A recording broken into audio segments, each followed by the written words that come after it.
All right. Hello and good morning. Um, Sorry, I was just running a bit late, but thank you everyone for being patient. So today we're live on March 8th, 2024 for me and March 7th for most everyone else. Thanks everyone for joining. Today I have about 2 hours, so that should be a good amount of time. Try to answer as many questions as I can.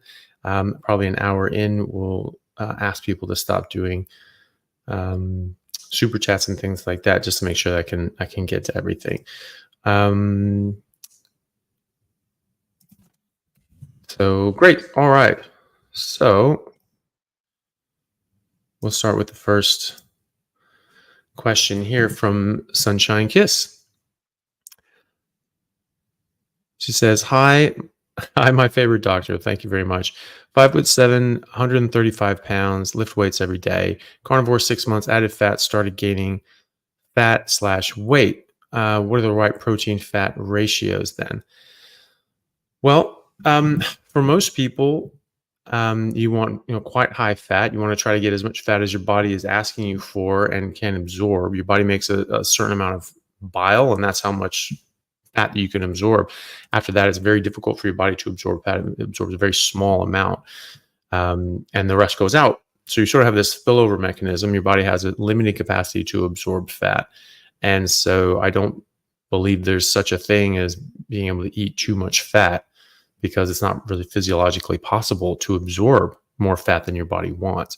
So I think you try to get that much fat, and you try to get a corresponding amount of protein that is right for your body. If you're eating very lean meats, then you're going to need to eat more. I see this all the time where people will eat twice as much pounds of food if they're eating very lean. Their body just needs these different nutrients that are in fat, and it's sort of chasing that. And the people that are just eating very, very lean, they're just eating all the time, and they're not as satiated as other people that are eating more fat as well. You also need to make sure that the weight that you're gaining is actually fat. Is it fat or is it muscle? Because you're going to gain muscle. It's going to be much easier to gain muscle on a carnivore diet than basically any other diet you care to do. And you'll be putting on lean body mass. And so you're lifting weights every day. You're going to be putting on muscle, which is great. So you can get a body composition score, either DEXA scan, or you can just get calipers and sort of test your body fat and see where you're at there. If you are putting on fat, it could potentially be that you are just eating far too much lean meat, and your body's just trying to eat more and eat more and eat more to try to get enough of the fat and nutrients that you need. Your body chases nutrients. It doesn't chase calories. And so you're going to increase the amount of food that you're eating if you're still deficient on some calories. So give that a try. Let's see here. Yeah, I saw little El Marie in the chat, so I want to say hello, little El Marie. It's nice to see you here. Copper's Kitchen Carnivore from 808 Bear. My neighbor is now low platelets. Can carnivore boost that? She is low on iron too. Well, it can certainly help with the iron. It can help with other sorts of things. It depends on what's causing her low platelets. There can be a lot of reasons for that, and obviously she needs to work with her doctor for that.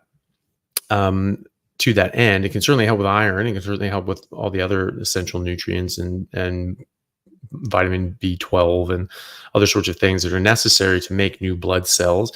There's a certain kind of anemia that you can get from low iron. You get low red blood cells, but from low B12 is required for DNA synthesis. And so when you're making new cell lines, you're having cell turnover like your blood cells and your immune cells, because these things have a high turnover rate. You have to keep making these things constantly. And if you have low B12, then you're not going to be able to turn these things over properly. So that's another thing too. I'm not saying that's what's causing this. I'm just giving that as an example, that there can be other nutrients that that will be addressed by a carnivore diet that can help in these sorts of things. But it certainly matters what's causing low platelets. A lot of things can cause low platelets. Certain diseases can cause low platelets. Medications can cause low platelets, and nutritional deficiencies can also cause low platelets, and so then other exposures, things like that. So there's a lot of different things that can be. It's going to help her with the iron and a lot of other things anyway. Can't say it's what it's going to do with the platelets, because I don't know what's causing the low platelets. So she needs to see her doctor about that. But the diet is only going to help anyway. Muzamel Chowdhury, thank you for the question. Hi, Dr. Chaffee. 1.5 months carnivore, 2 meals a day, 16-8 ratio on eating. So I'm saying 16 hours fasting, 8 hours eating. Why am I putting so much fat on in my belly? Am I having too much protein? I follow you, as you said, eat up to taste, and it tastes good, and exercise 3 days a week. So yeah, well, it very well could be. Another thing some people do is they take ox bile, which you probably aren't. You haven't mentioned that, but some do, and they think that helps them, digest fat better. And in a way it does, but it also forces your body to absorb more fat than it actually wants. And of course, you're going to store that. So don't do that. Almost no one needs to do that, or shouldn't do that. There may be some rare exceptions here and there, but in general, no one should need to do that.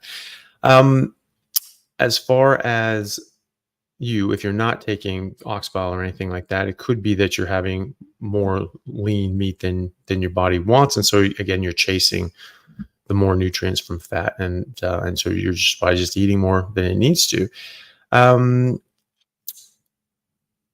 Also, we're sort of assuming here that you're only eating meat and only drinking water.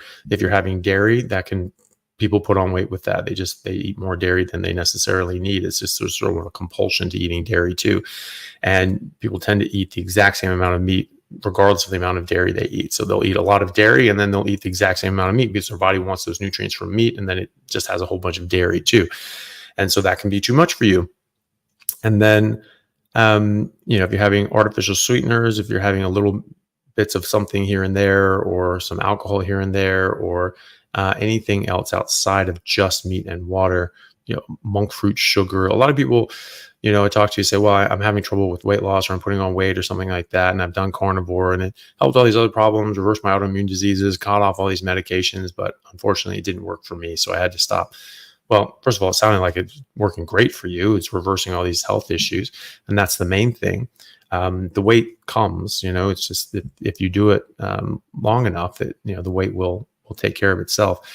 But then you ask them, okay, what exactly are you eating? And they're eating different things outside of meat, and they are also using things like monk fruit sugar. I see that very commonly. That people use erythritol, monk fruit sugar, and they think, well, it's natural, and so that's fine. Well, sugar is natural. Stevia is natural, arsenic's natural, and so just make sure that you're not eating any of those things. Just just meat and water. That's it. High fat. Make sure you're getting enough fat so you're not getting constipated. Don't drink coffee, tea, artificial sweeteners, magnesium supplements, medications. All these things can speed up your bowel motility, and so you can sort of cover up if you're getting constipated and having too little fat. And so you want to sort of get down to just a baseline. We're not doing any of that, and then you judge how much fat you're getting in by whether or not you're getting constipated or loose stools or normal stools. And if you're doing that, then you know how much fat you're supposed to be getting in. So yeah, there's a few things there. But again, you're saying you're getting fat on your belly. Another thing too, people need to think about is stress and poor sleep. You can absolutely put on belly fat, particular, or intra-abdominal fat specifically, from these high stress levels, high adrenaline levels and cortisol levels, and that increases fat deposition in those areas. So make sure your stress is down. This goes for the previous question as well. Make sure your stress is down, that you're relaxed and as much as possible, or you're doing things that make you be able to relax and optimize sleep, prioritize sleep. There was something that I saw Dr. Tony Hampton say the other day, which was if you get 4 to 5 hours of sleep a night for a week straight, for 7 days straight, you'll actually get prediabetes. You'll become pre-diabetic in just those 7 days. And by sleeping 7 to 8 hours for 7 days in a row, you'll reverse that. So it makes a big difference, and so you need to address that as well. It's not just what you're eating; it's other things too. Obviously, can play a significant role. Jenny Edwards says 9-year-old daughter has cyclical nausea, vomiting, diarrhea weekly. Blood work, MCV 79.9, MCH 26, platelets 428, TP8. Doc prescribed Zofran. I want to go dietary route, cut gluten, try keto. Certainly. I mean, the thing is, you need to make sure. Well, you need to know what's causing the nausea and diarrhea and vomiting and all these sorts of things. But food is definitely something that can upset people's stomach. You just look at the tens of thousands, hundreds of thousands at this point, testimonials from people who have suffered with their whole life with GI upset and nausea and bloating and pain in their stomach and IBS and IBD even. That completely reverse these things just by stopping plants and just eating a lot of fatty meat, and it just sorts them out. So yeah, she could absolutely be reacting to something that she's eating, and if she's eating a normal diet, there's a lot to react to negatively, especially in the modern era, because this processed food is just so awful. So yeah, I would definitely try to clean up her diet and just get her onto whole foods first and foremost. Try to cut down carbs as much as possible. Ketos, certainly cut out gluten and ketone and get into a ketogenic diet if you can. I mean, cut down carbs significantly. Get rid of grains, seeds, beans, legumes. All these sorts of things can be really hard on the body and the stomach in particular, and cause leaky gut and other sorts of problems. Fiber can cause gut problems as well. So yeah, I mean, the closest you can get her to just a whole food meat based diet, I think the better that she'll do. So yeah, I would definitely recommend that. This question from Lisa: fingernails are getting ridges. Am I lacking calcium? It depends on the ridges. So there's a lot of different fingernail signs, and you can look these up. You can just go onto the internet and look up images for fingernail changes calcium, fingernail changes iron, fingernail changes B12. There's a lot of very specific changes, so it depends on what that is. But I'm trying to think back. I certainly know that there's fingernail changes for things like low iron and B12 and things like that. Can't really remember about calcium though, but not to say that there aren't, but just trying to think back to like first year medical school for the fingernail changes, and if calcium makes fingernail changes. But either way, you can look that up, and you can always check your calcium levels. Also, are you doing just a carnivore diet? If you're doing a carnivore diet, you're not going to be low in calcium. You're not going to be low on anything if you're doing it long term. If you were low in calcium before you started, you can be low calcium as you go along. It can take months to get back up to more normal levels, but you would have presumably had some of these changes at that point anyway. So if you're worried about deficiencies in certain things, then certainly check them. Check your blood work and see if you're extraordinarily low in things, then you can always supplement. You can always take something, but it's something that will be addressed if you just fix your diet and if you just eat a proper human diet, as my friend Ken Berry says, but it's just a biologically appropriate diet. What we're meant to eat. People say, well, there's not enough calcium in meat. I'm like, who told you that? Think about it this way: all mammals drink milk. Well, there's a lot of calcium in milk. That's where all their calcium comes in for all their bones. Really? So animals don't stop nursing until they're full-grown adults and have completely grown all their bones, right? No, they stop when they're pretty young, pretty small. The vast majority of the bone growth that animals do, all mammals do, happens after they're weaned off of their mother's milk and they start eating the food of their mothers. And 70% of animals are carnivores. So lions and humans, you look at the Inuit, they're not nursing until they're 17. I hope. And lions, they'll wean off as young lions, and then they'll start eating meat, and then they get the calcium from the meat. And you don't need all that much calcium because most of the bone growth and bone tissue is actually amino acids and collagen. It's just mineralized collagen, and that's what strengthens the collagen. But the structure is collagen and amino acids. So that's the majority of what you need. And then you just need proper regulation of that calcium and osteoclast and osteoblast. Whereas when you're eating a whole bunch of plants and oxalates and things like that, that strips out calcium, it binds out calcium, stops you from absorbing it, stops you from utilizing it. And then you just need more and more and more and more and more calcium to cover your gaps. You're not doing that when you're not eating those plants. You're just eating meat. So just like a lion, they're going to get all the calcium they need from meat. And where does a mother lion get her milk? Where does she get the calcium to make concentrated breast milk with a lot of calcium in it for her baby? She gets it from the meat that she's eating. She's not nursing from something else, and who's nursing from something else, who's nursing from something else. It's just this like Ouroboros, there's just sort of, there's just everything's nursing each other and they're just passing around the calcium. So you get it from the meat. If you are low on something, if you're very low on something, you want to supplement early on, go for it. But, meat will get you there in the end. It may take a bit longer than if you were to supplement. If you were like extremely low on B12, I'm like, getting a B12 shot's a great idea. If you're very low, because it can be dangerous, and so, but in a few weeks, a few months, you're going to be up at a better level anyway, especially if you include, a bit of organs and things like that. If you're very deficient, or if you're someone who doesn't methylate these things properly, then you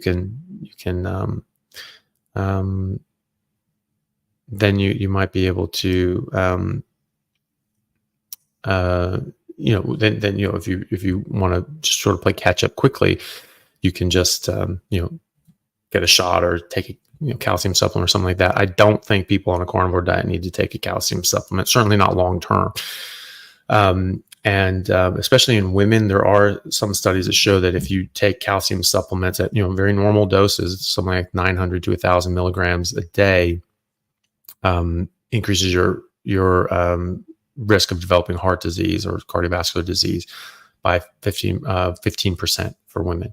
So you don't need it unless you're actually deficient. So get that checked and see how you go.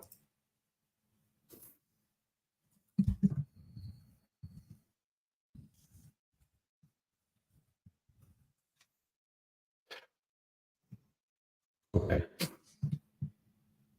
So a question from Rudy. I would believe carnivore is good for an anemic, but would it be enough iron for someone who's had portions of small and large intestine removed?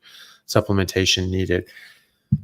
Depends on how much removed. It depends on if the parts of your intestine that have the receptors for absorbing iron have been removed or largely removed.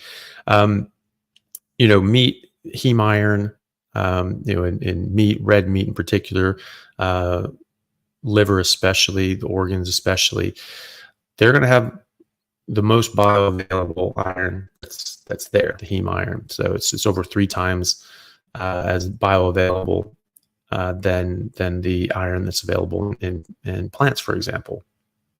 So when you're getting an abundance of very bioavailable iron, then you're going to have an easier time absorbing it. And so most people should be fine if you are in this situation when you've had large parts of your small bowel and you absorb this stuff in the small bowel, that then you might have difficulty and you may have to supplement. You could try a supplement. I mean, liver is a supplement. It's going to have a lot of heme iron in it. If it's not quite enough, you can try taking tablets, and iron supplement tablets, and see how you go. It could be that you've had such a large amount taken out that, sorry about that you've had so much taken out that you might have to basically get transfusions. Hopefully not, though. So give that a try. Just prioritize red meat and liver.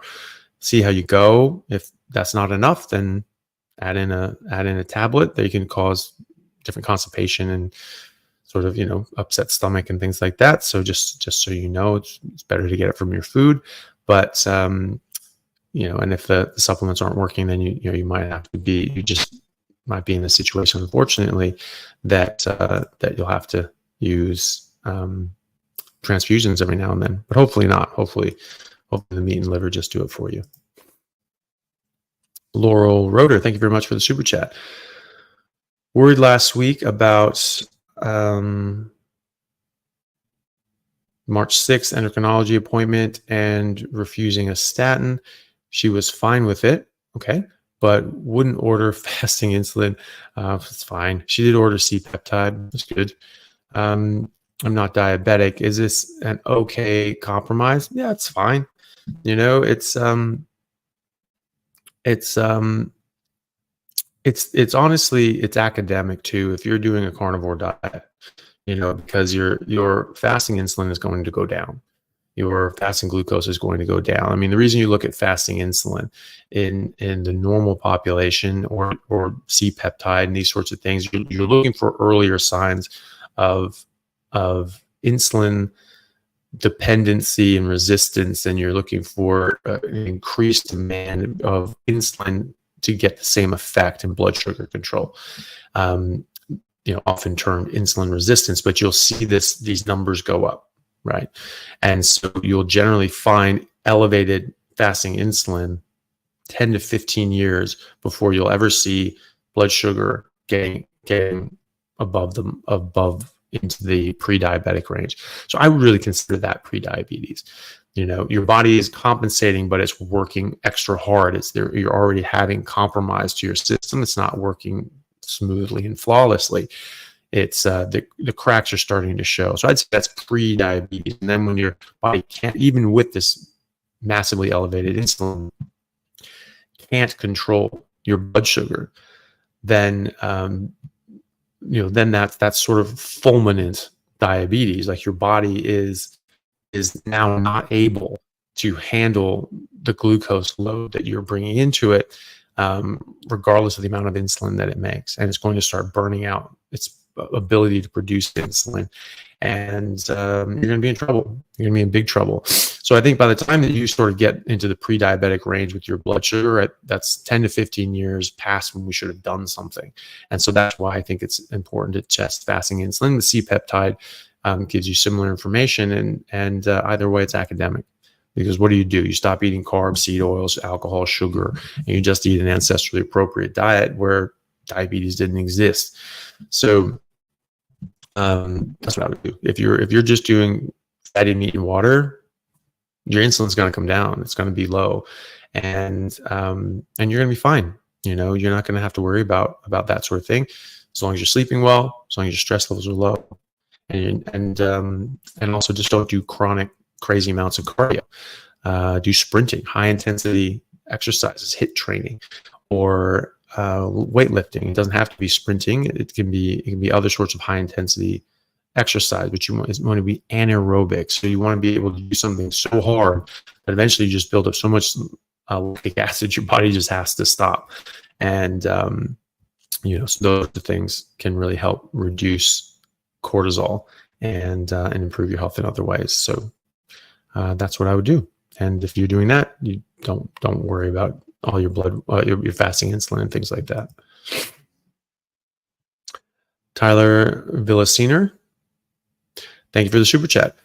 Very fit 26-year-old girlfriend's left ovary has adnexal cyst.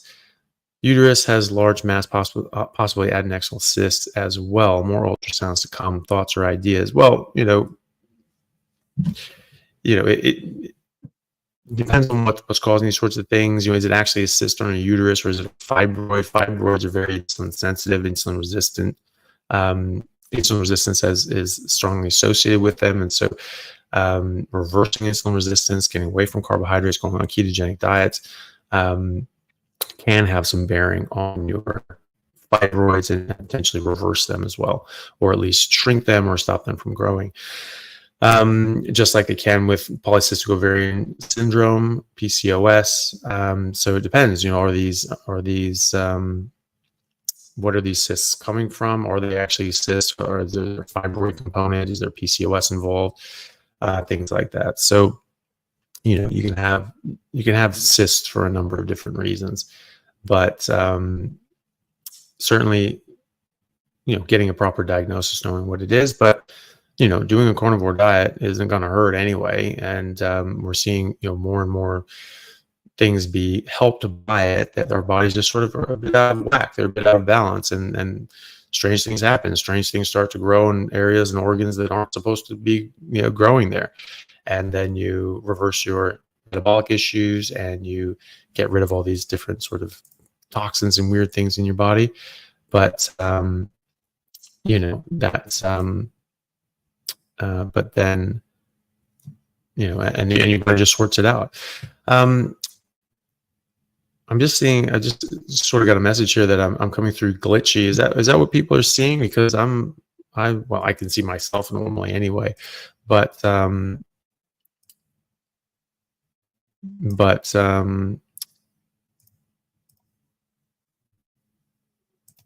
yeah, so yeah, I don't know. My internet looks good anyway. It's weird. Don't know. My computer's telling me that my link is okay, but then StreamYard is saying my connection is unstable, which is very strange. I don't know why that is. I don't know.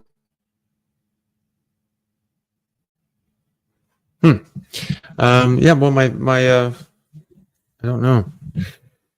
Saying that I'm reading and let me see.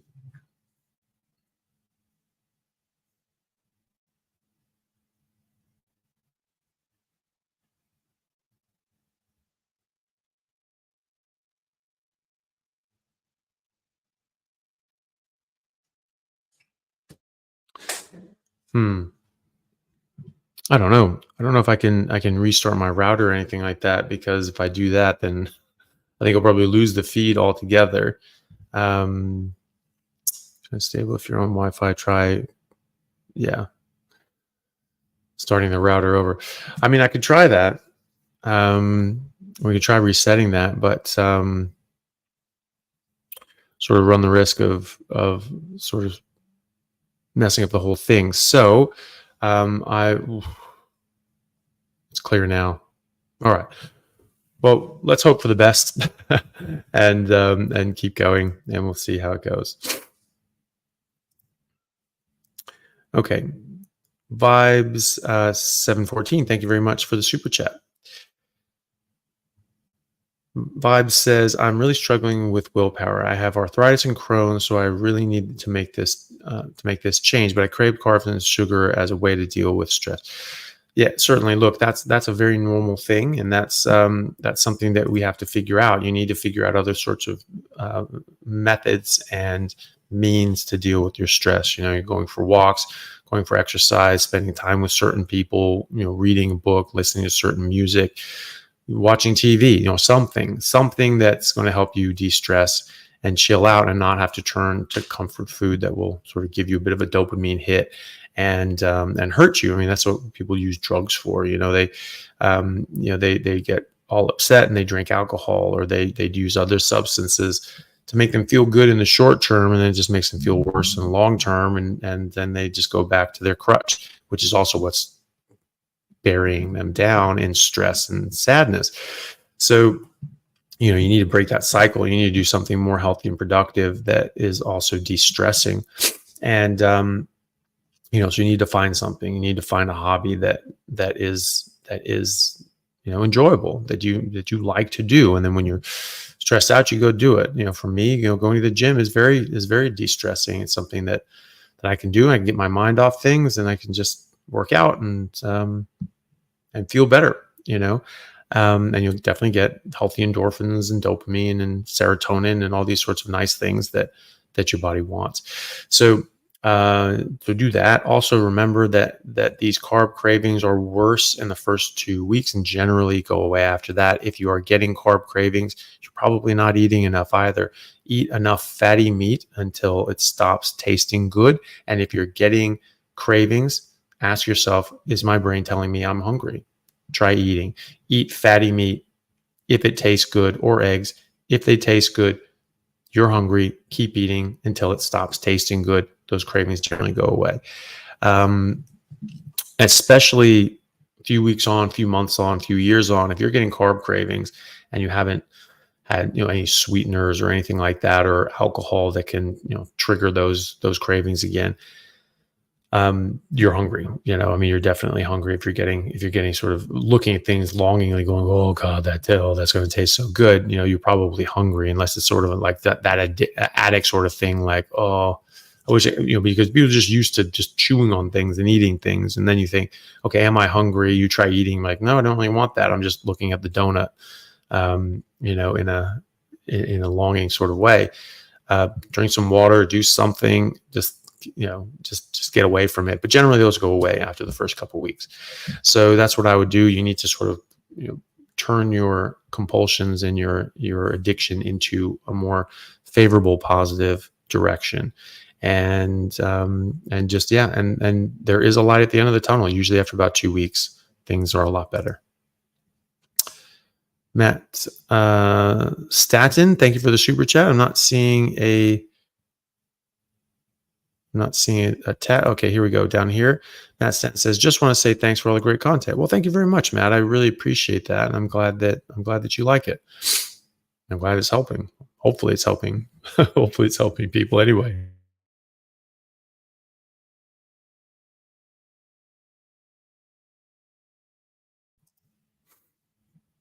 Okay.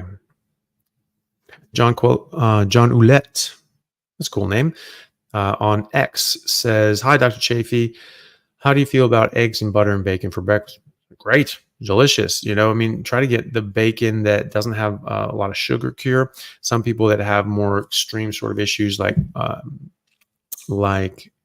autoimmune issues probably should steer clear of things like eggs and bacon, at least at first, so they can see how just red meat and water does for them, and sort of get into, get that low as possible, and then and see how their body goes. But eggs and bacon are great. Just make sure you're eating enough, and also trying to avoid the ones that have more sugar and things like that. And if your body's reacting to them, negatively, some people do react to eggs, especially egg whites, and some to bacon as well, especially with autoimmunity. And so if that's you, if you're reacting to them, then, just cut them out. Apex Anthony, thank you for the super chat. Looks like there's a question down here. And that's the same thing, guys. These guys are doing. If you put in a question, and for some reason, like the super chats go through without the question going through with that. If that happens, just put the question directly below, and we'll try to bring it up.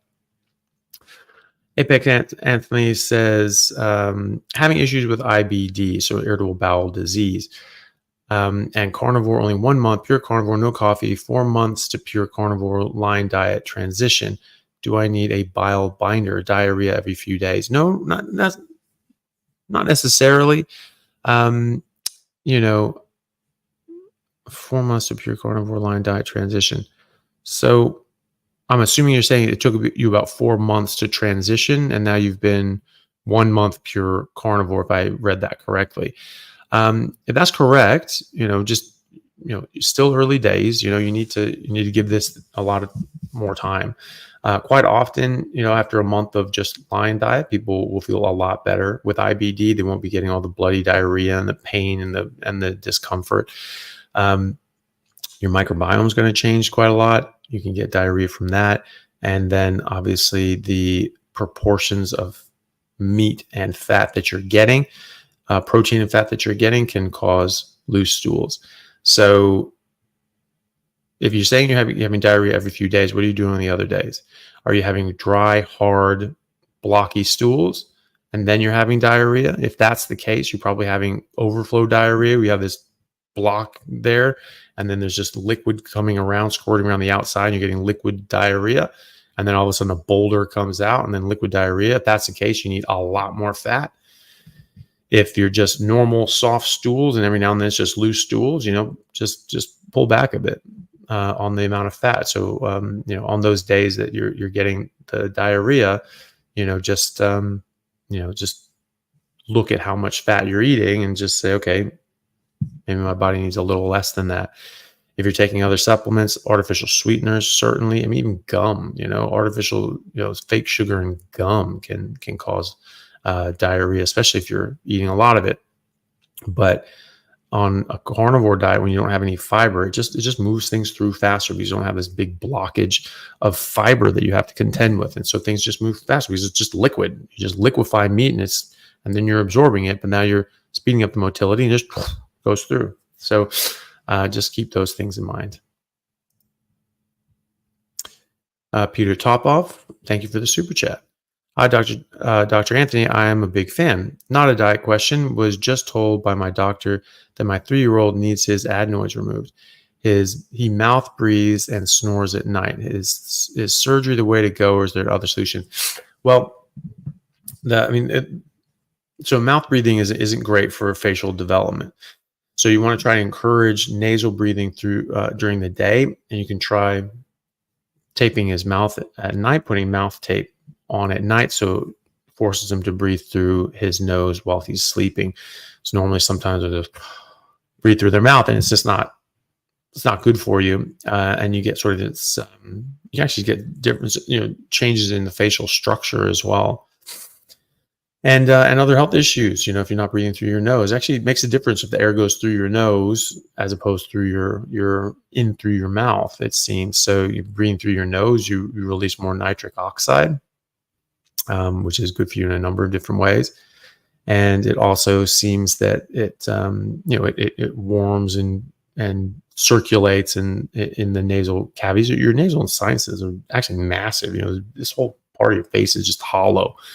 And so it's, there's a lot going on there. And then, so trying to encourage nasal breathing during the day, and then mouth taping at night. It could be that horse is out of the barn and sort of there's a lot of tissue there, and it may not be possible for him to breathe through his nose now because of that.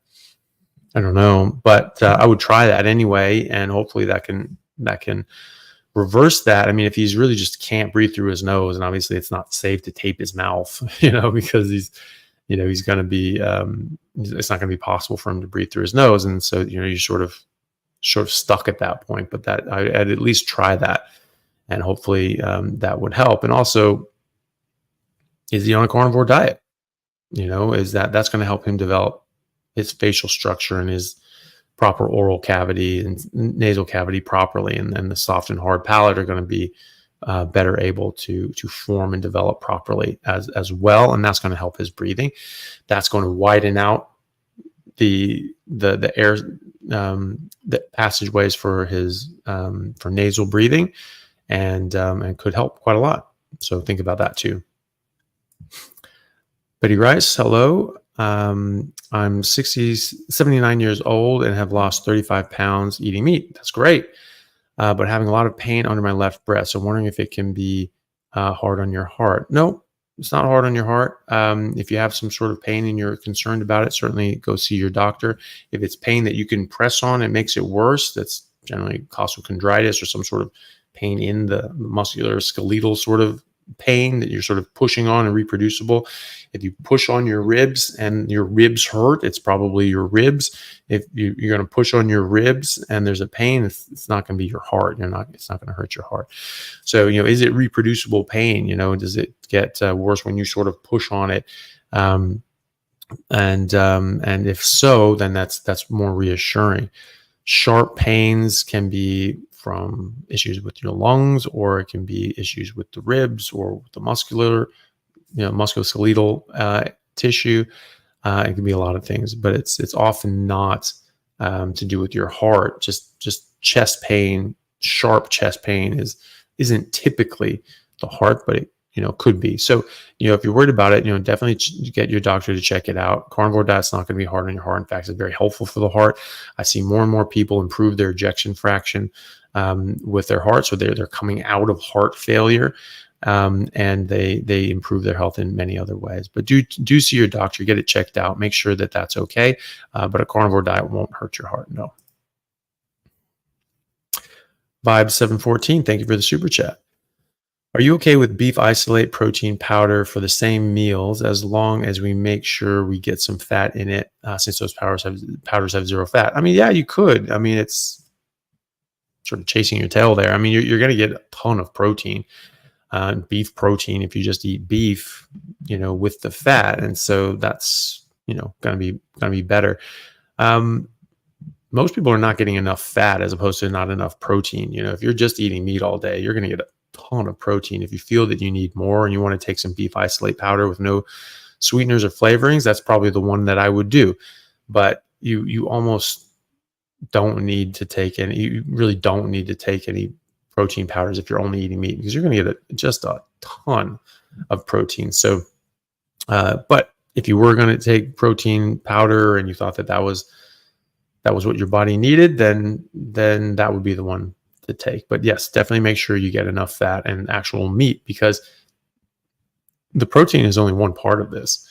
It's an important part, but there are so many essential nutrients that come in meat, in the muscle tissue and the organs and the fat that you require long after you get enough protein. So you need nutrients, not just protein as well. You need protein. You definitely need protein, but you need nutrients as well. So you get that from food. So that's what I would do. And it's expensive. All these protein powders and supplements, they're expensive. You don't need them. You just need to eat properly and just eat meat and drink water and exercise. I think that's that exercise and getting good sleep and reducing stress and trying to get out in the sun and being outside and enjoying the outdoors, not being cooped up all day. I think all these things are very positive to your health. So that's what I would do. But yeah, if you're gonna do protein, that would be the one to do. Jesse and Megan Malt, thank you very much for the super chat. Hi, Dr. Chaffee. Carnivore December, meat, salt, water, low energy still. I just incorporated 25 milligrams of iodine and very helpful, but noticed ridges in nails and increased bruising. Would betadine HCl help, or be vitamins? If you're getting weird nail changes, probably worth going to see your doctor and see is there something specific going on that you're missing? Some people just need a bit more organs and liver and things like that if they're missing out on some B vitamins like B12 or folate. And so that, is worth checking out, and just get your doctor to see what exactly your nail changes are and then test you appropriately. If you're not absorbing things properly, then, it might be that you need to increase your liver consumption and organ consumption, because it's going to have a higher proportion of these nutrients that your body is going to be able to absorb more of. And so if iodine's helping, that's great. Hopefully that continues to help your energy. But yeah, do get that checked out. Make sure that your doctor sees that. So can't tell you that betadine is going to help. I don't necessarily think it would. I mean, you're just getting iodine, betaine HCl. Oh, I don't know. As far as the HCl is concerned, most people have perfectly fine stomach pHs, and So I wouldn't expect that to be an issue. If you think you're having any sort of absorption issue because your stomach acid is not concentrated enough, just don't drink water for 2 hours before or after a meal, and they'll be very concentrated. B vitamins, liver has all the B vitamins that you need. So, add in a bit of those, and just get your doctor to check it out. You may have an absorption issue, a malabsorption issue that you need to address in other ways. Pernicious anemia is a real thing. Cause you have autoimmune attack to your stomach, and you can't make intrinsic factor, which binds to B12, and your body absorbs that complex. You can't absorb B12 without intrinsic factor. If you've stopped making intrinsic factor, it doesn't matter how much B12 you eat, you're not going to absorb it, and so you'll need to take under the tongue B12 or get injections regularly. And that's pretty rare that people actually get to that point. Some people are just impaired absorption even when they have pernicious anemia, but it does exist where people have just completely lost the ability to make intrinsic factor. So definitely worth checking out. Mrs. Meat Suit, thank you for the super chat. Hope this question is okay to ask. I've seen many women saying their breasts have gotten larger, more full on a carnivore diet. I've noticed the same thing. Any idea why this might happen? Yeah, just because your hormones are normalizing. You're getting more normalized estrogen, progesterone levels, and testosterone levels. All these things need to be in balance, and so this is going to sort out your hormones. You see a lot of women, young women, and then they go on the pill, and then it changes their breasts, and they come off the pill, and then their breasts deflate and sag and things like that. And there's these hormonal changes that have effects in your body. I think that the hormonal birth control pill is probably one of the worst things a young woman can do, because you're just screwing with your hormones. Like, why would you do that? Especially during puberty. Like, that's not when you mess with your hormones.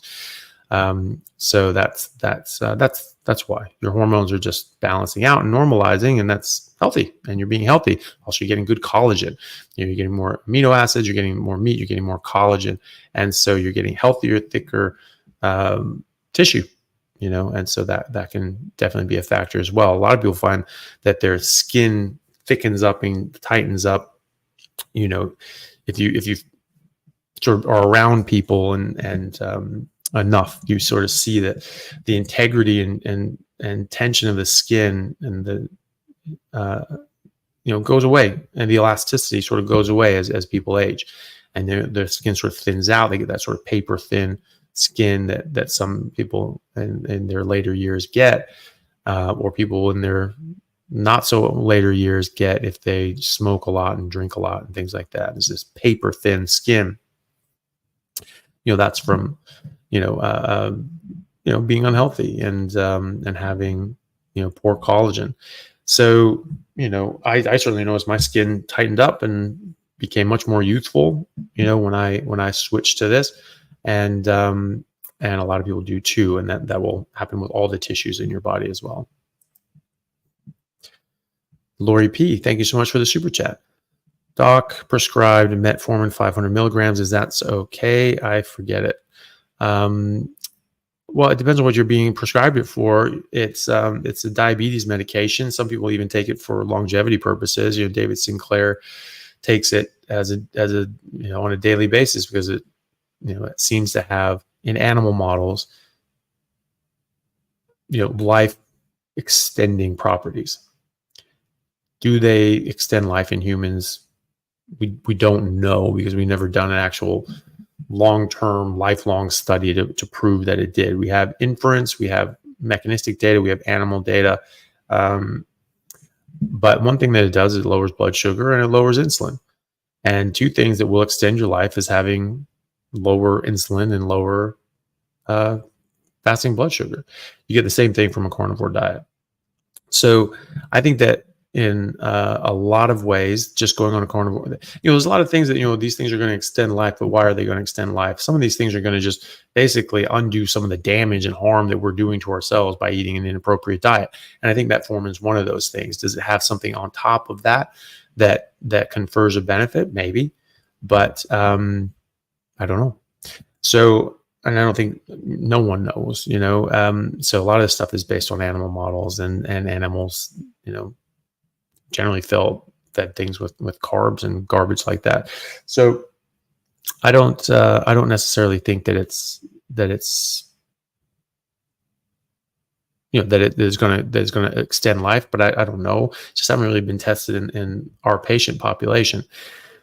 And also, I'm on a 130-year timeline. I figured genetically, if you don't do anything, if you just do everything normal, and you should live on average 120 years, which means some people are going to live longer than that. So I'm going to, work out and exercise and be active and try to be as healthy as I can. So I'm figuring maybe I'll get to 130 or more. And so I got time. The next 20, 30 years, if they say that metformin, no, this just really does the king's business, then fine. Hop on some metformin then. I got time. I'm not convinced that on a carnivore diet that this is going to extend life, but it is a diabetes medication. If you are diabetic or pre-diabetic, it can help you, get your blood sugar down, which is good. And that is a good thing. Long-term carnivore is going to do the exact same thing. This can be a helpful bridge to sort of get it down now, so you're not damaging yourself now while you're affecting a carnivore diet, and then you can come off it later. So it depends on what they're putting it on for. If you have diabetes and pre-diabetes, and sure, but once you don't have that, you don't need to take it. If they want you on it for longevity purposes, that's entirely up to you. If you think the evidence is convincing enough that you want to try that. And then there's also people use it in cancer as well to try to get that glucose levels down even lower and get their GKI lower. So they get their ketones up and their blood sugar lower. And sometimes people use metformin for that. So it depends on what you prescribed it for. Karen Catlin, thank you for the super chat. 60-year-old female, carnivore 1 year, low energy, weak muscles, weight loss stalled, 24 to 48 hour fasting for weight loss, ? Will I dump toxins? Any advice? Yeah, well, sometimes people don't eat enough, and that can stall their weight loss. Sometimes we're putting on muscle and bone density and the weight isn't moving, but our body composition is changing. The main thing is how your health and your energy. You're saying you have low energy. So that's what I'm more concerned about, is why do you have low energy, and why did that change now? Are you eating enough? Are you eating enough fat? Are you eating until fatty meat stops tasting good? Are you drinking enough water? Are you getting enough sleep? Are you addressing stress issues? So you need to make sure that all of those pieces of the puzzle are addressed. It's very easy to undereat on a carnivore diet.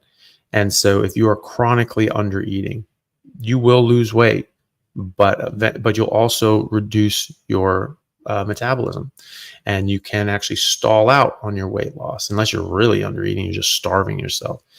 But that's not good. That's not what you want.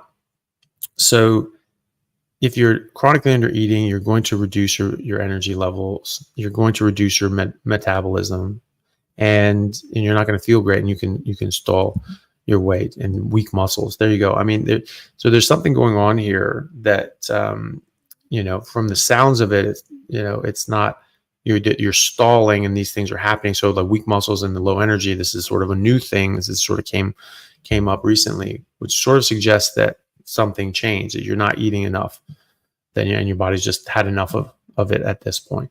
So, make sure that you're eating enough. Make sure you're eating enough fat in particular. Make sure you're drinking enough water. You eat fatty meat until it stops tasting good. That's different than when you feel that you could stop, which is what we normally have to do to not put on weight. And so you just eat until it stops tasting good, and drink enough water, get enough sleep. If you're doing all those sorts of things and you want to incorporate, 24, 48 hour fast, you could. I don't think they're necessary. I don't think you need to do that. Certainly longer fasts, you're going to slow your metabolism down. You have to, because now you're just running on your savings. And the last thing you want to do if you lost your job and you're living on your savings is just go on spending sprees, right? And your body is going to be fiscally responsible in that way too. So I would try those things, and good luck with it. I'm sorry that you're not feeling great. Also, are you getting enough from your meat? Maybe you need to add in some organs. Maybe you need to have a bit of iodine, because if you're getting meat from areas that have low iodine in the soil, it could be that your iodine levels are low. So you can get checked out. You can talk to your doctor. You can check your thyroid levels, check your iodine levels, check your nutrient levels. You can add in a bit of organs here and there, and a bit of Lugol's iodine drops, like just one drop, a day, you can do that sort of thing. So these are some things that you can try on top of that as well. Darvit, thank you very much for the super chat. It's very kind of you. You did not need to do that. Hi, Dr. C. Could the vertical raised ridges on fingernails be iodine deficiency? That's a good question. I'm not 100% on all the nail findings. It's just been so long since I've looked at those. But let me see here. I'm just going to look it up.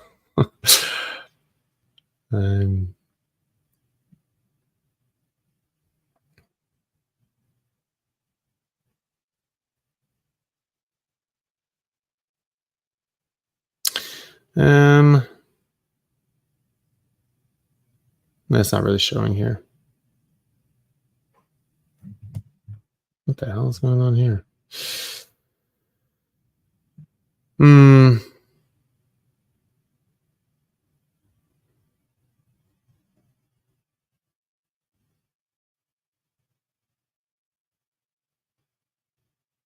Well, it's saying here that like thyroid changes, there's like slow growing thin nails. It doesn't say anything about sort of vertical lines. Yeah, if you're worried about nail changes, definitely go to see your doctor. It's not something that I normally deal with. So, it's just maybe check out check it out with your doctor, and they may know. Dan Fairbanks, thank you for the super chat. 11 months carnivore here, lost my brain fog for maybe 2 months early on, then it came back and stayed back. Any ideas why? Closest I've come to cheating is herbal tea. Oh my goodness. How dare you? No, look, it's that's interesting. You have to think about other sort of things in your vicinity, in your environment. Are you sleeping enough? And are you sleeping enough? Are you de-stressing? Are you eating enough? Are you getting enough water? All these sorts of things. What are you eating exactly now? And could any of these things have to do with your brain fog?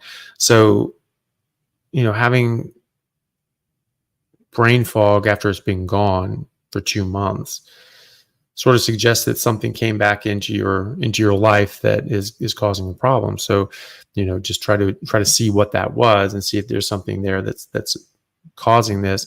You can try having a food diary, a symptom diary, where you just write down what food you're having on certain days and what symptoms you're getting with those foods, and see if there's a connection there. Simple experiment. If you fast for 2 days, does that clear your brain fog?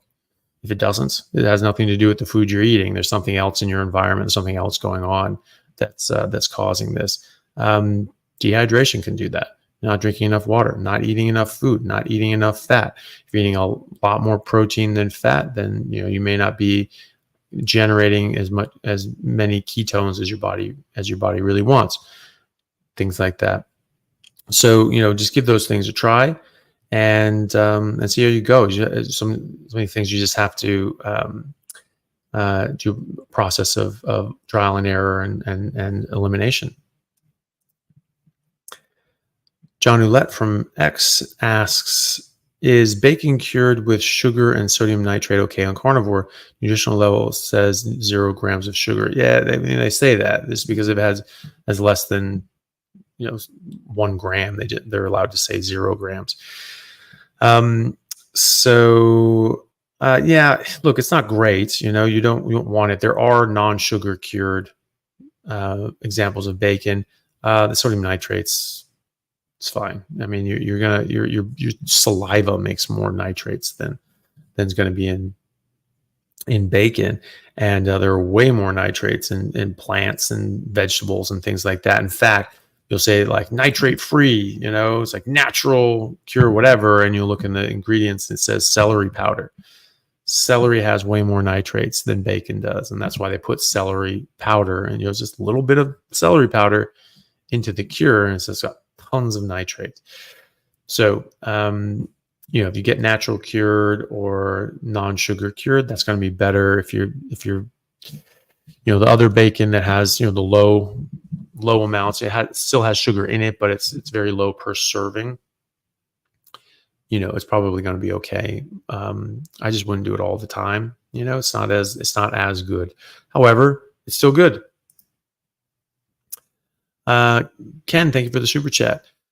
I'm about 4 weeks into carnivore, and it feels like my anxiety is at an all-time high. Biochemically, what explains this gluconeogenesis? Well, that's not good. I'm very sorry to hear that. It could just be a transition period that's going to be transient, and hopefully this goes away. Long term, you're going to get more mitochondrial turnover, mitophagy, and sort of the turnover of the mitochondria, and then you're going to have proliferation of the mitochondria. It's going to make your brain work better, your neurons work better. Sometimes people get anxiety from just weird things like microbiome turnover. These bacteria in your gut are getting starved out, and they're freaking out, and they're sending up a whole bunch of signals up through your gut into your brain. As my friend Dr. Pran Yoganathan said, people talk about the gut and all the neurons and ganglion things like that are in and around your gut. People talk about this as the second brain, and he says that's actually your first brain. That evolutionarily, that was what was first developed. You have this very complex neural network around the digestive tube and the alimentary tract, and then the our brain is actually secondary to that actually develops secondarily as an offshoot of the gut brain, which is interesting. So it's going to have a lot of effect. The vast majority of your serotonin is made in those nerve cells in your gut. So having a screwed up microbiome could potentially do that, and that's something that sometimes people say. They get very anxious, they have massive cravings, and they're just desperate to eat carbohydrates, and they have other sorts of problems. So if that's the case, and you're having that issue, or you're thinking that it might be a microbiome issue, you can always try having a bit of plain Greek yogurt with very low carb or no carb, put on a piece of meat, chewed up, swallowed together, see how you go. And just give it time. I think this is something that maybe is getting a bit worse before it gets better, but I think it will get better. Just make sure you're just cutting out everything else besides meat and water, apart from a bit of plain Greek yogurt, if you want to go down that route. And then just everything else, all artificial sweeteners, monk fruit sugar, stevia, everything. Some people take, powders and mixes and things like that have these artificial sweeteners in them, and I don't think that's a good idea.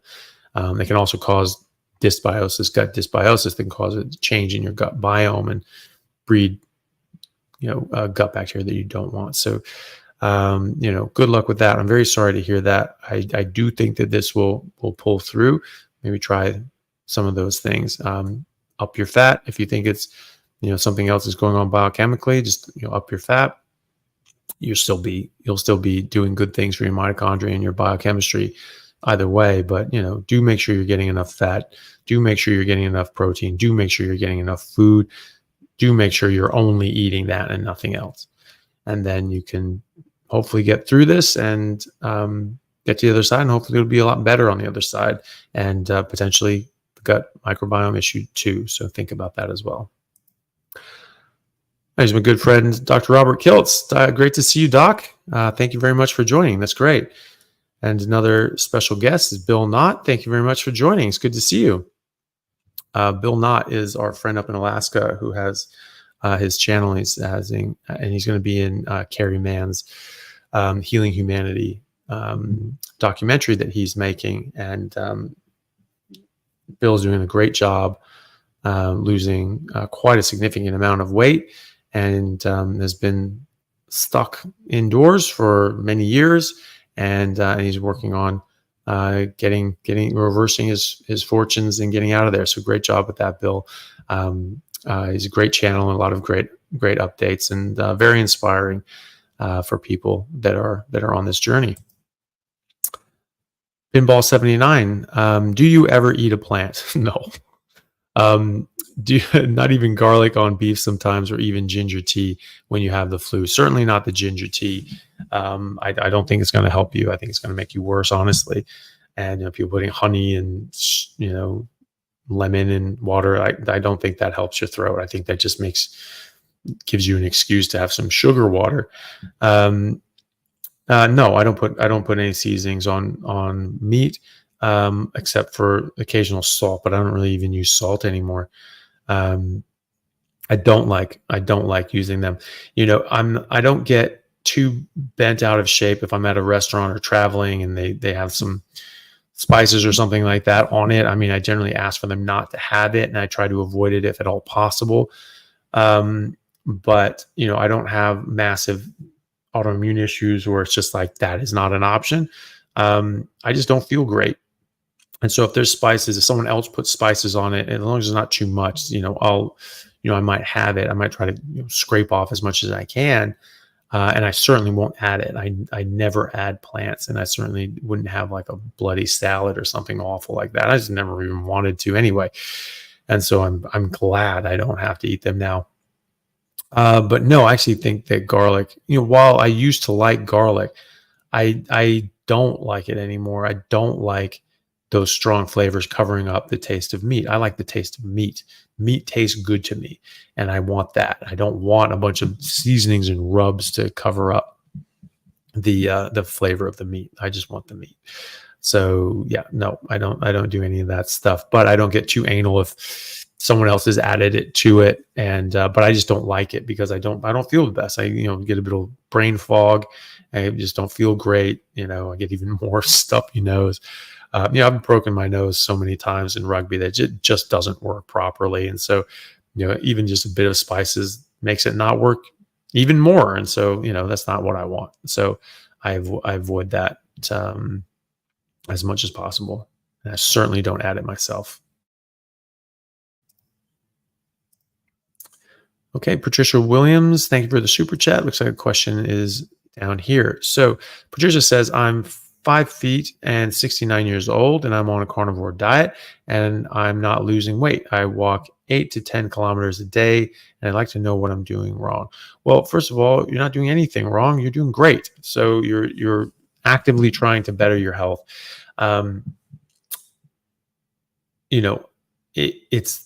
It's something that you need to. It can be hard for some people because a lot of people come to this specifically for weight loss, and not everybody loses weight right away, and not everybody loses all the weight that they want to lose. Some people they lose weight down to a certain point, and their body just says, no, that's where you're staying. And there can be a lot of reasons for this. If we come to this after a certain point, it may be that our body just isn't going to heal past a certain point, and we don't know why. But the main thing is your health, how you're feeling, how you're doing. And from a health perspective, the scale is really should be a tertiary consideration. Your health first and foremost, your body composition distant second, and then your weight really not at all. Because if you're putting on lean body mass and you're losing fat, you're staying the same weight.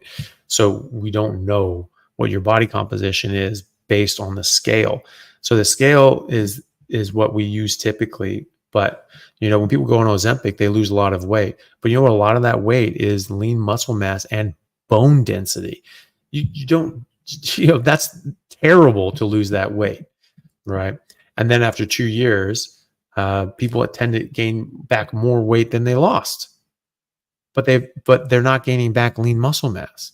They're gaining back fat. So they've lost lean body tissue. They've lost lean muscle mass. They've lost lean bone density. And now they put on more fat than the muscle they lost. You know what I mean? So like this is not good. So weight is not what should be most important. I know that it is very important to a lot of people. And like, look, I have to lose weight. But the thing is that you can improve your health dramatically long before your weight starts to shift. And there are a lot of reasons why your weight doesn't just plummet down straight away. So this is for health.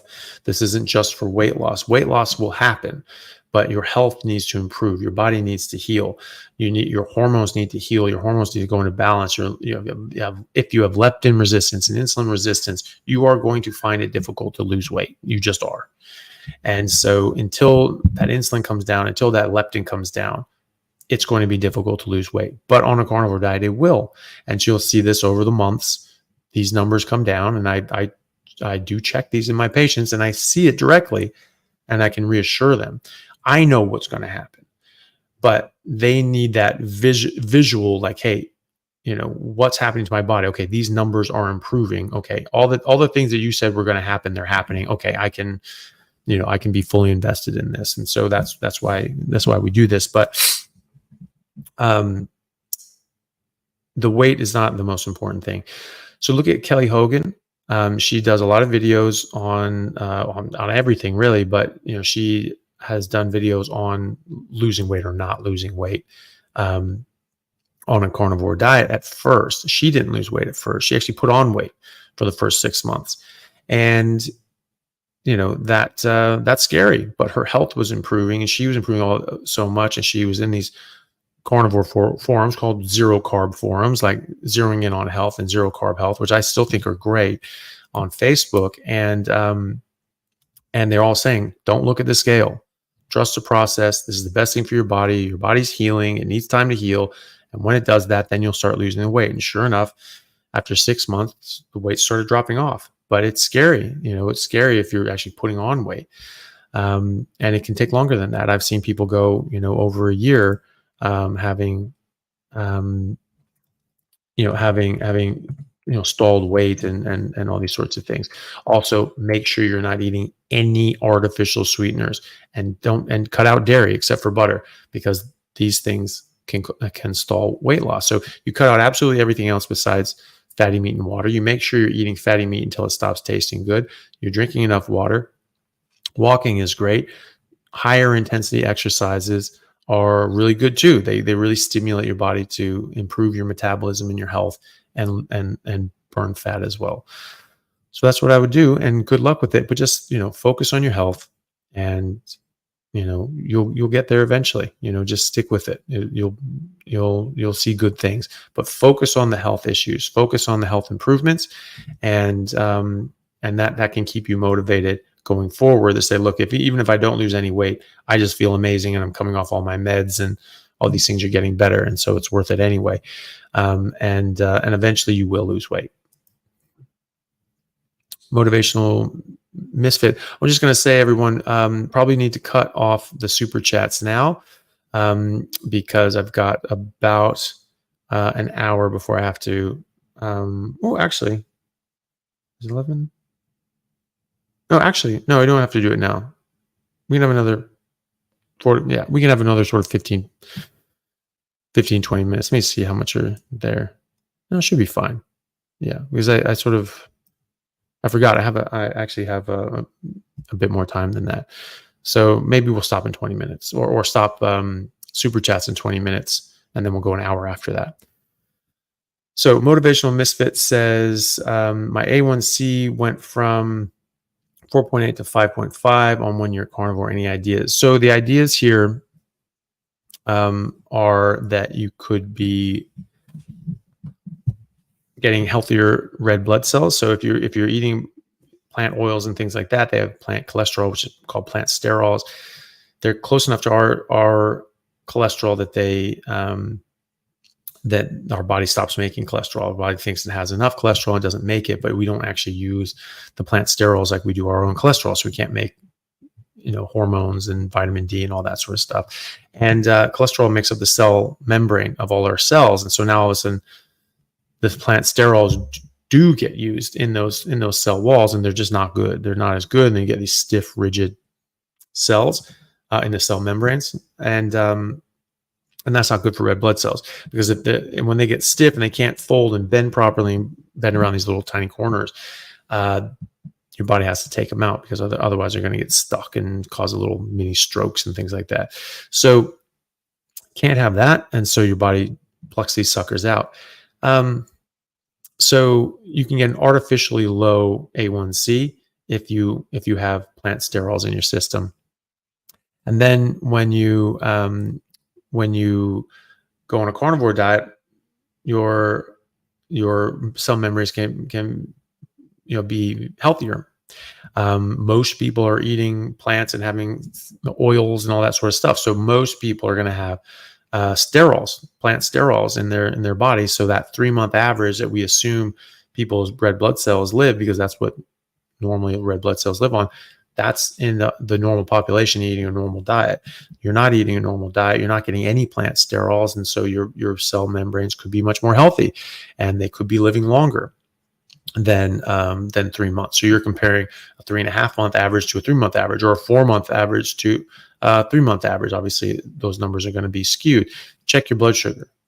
Check your fasting blood sugar a couple times a day, right in the morning, and then before, a main meal at night. Just see what your levels are. And if that's just not lining up at all with your A1C, then then that's probably what's happening. And that happens. A lot of people find that they have the CGM, constant glucose monitor, and they're like, these numbers are not lining up with my A1C, and they're spot testing, and their CGM seems to be accurate.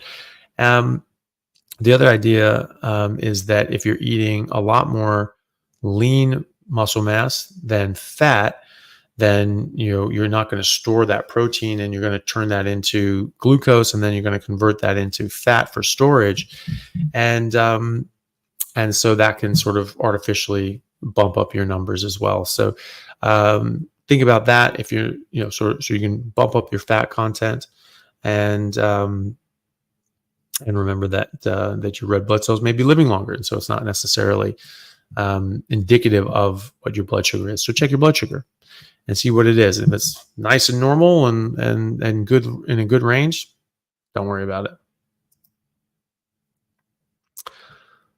Paula, thank you for the super chat. I have protein in my blood, and I'm wondering if it will be safe to do a carnivore diet.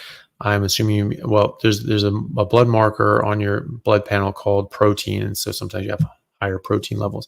That's not just protein. That's not just total amino acids that are running around your body. That's a specific, those are specific proteins that are in the blood that keep basically keep water in and not leaking out into your tissues. Yes, it's absolutely safe. It's 100% safe for anybody to do a carnivore diet that I know of. There, could be some specific medical issues or injuries or something like that someone may have, that they may have some slightly different requirements. But we're all humans. We all require, or we all are all optimized by a carnivore diet. So, you can definitely do that. And quite often, people with low or high protein levels or low or high whatever levels, tend to normalize those when they get onto a normal diet, because their body's working normally again. My dinner ate vegan. Andy, thank you for the super chat. Hi, Dr. C. I got a glucose meter reading of 100 after dinner of 2 burgers. Half hour later, had 16 ounces of electrolytes with stevia. 30 minutes later, glucose was 107. Will that take me out of ketosis? Maybe. Check your ketones. Your ketones are going down, then you're suppressing your ketones. Stevia is an interesting one. The artificial sweeteners, Some people will say that absolutely not. These things don't change your blood sugar. They don't cause insulin spikes or anything like that. Some studies say they do. Some studies say they don't. And some people say that they've had that experience with their CGM, and some people say with their CGM they haven't. So there seems to be some sort of individual differences here. And either way, I mean, you're checking it and you've seen a difference, and check your ketones too. I just wouldn't have stevia on principle. It's a foreign chemical. It's from a plant, and my feelings on plants, but but there's we don't know what these chemicals do in our bodies. It says, oh, well, it doesn't have calories, so it's fine. Okay, well, like lead doesn't have calories either. Like, it just doesn't make any sense that you would eat something just because it doesn't have calories. So I don't think it's a great idea. These are chemicals. They're going to have chemical reactions in your body. There was a study I saw in mice where they gave them some stevia. It was like equivalent of one can of soda with stevia in it for mice, and it reduced their fertility rate by 55%. So is that going to do that for us? Who knows? But it's doing something, right?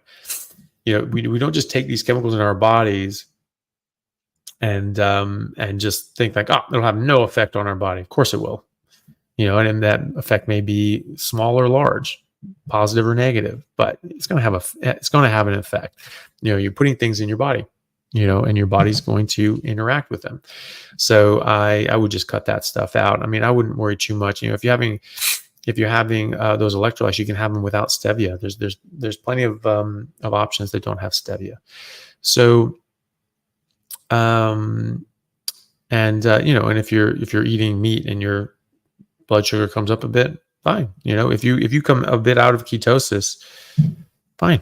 Your body's doing that on purpose. You're eating what you're supposed to eat. Your body's going to do what it's supposed to do. As long as you're getting enough fat, and you're getting enough fat along with your meat, then I just think you just eat meat, and your body will get on with it. Kristen Glover, thank you for the super chat. I've been trying carnivore over the past month, but give into withdrawals and binging because the headaches are unbearable. Please help. Oof, yeah. So, well, a lot of things can cause headaches, like caffeine withdrawals in particular. Maybe sometimes if you're having trouble with caffeine withdrawals, then maybe just cut everything else except the caffeine and then sort of address that later.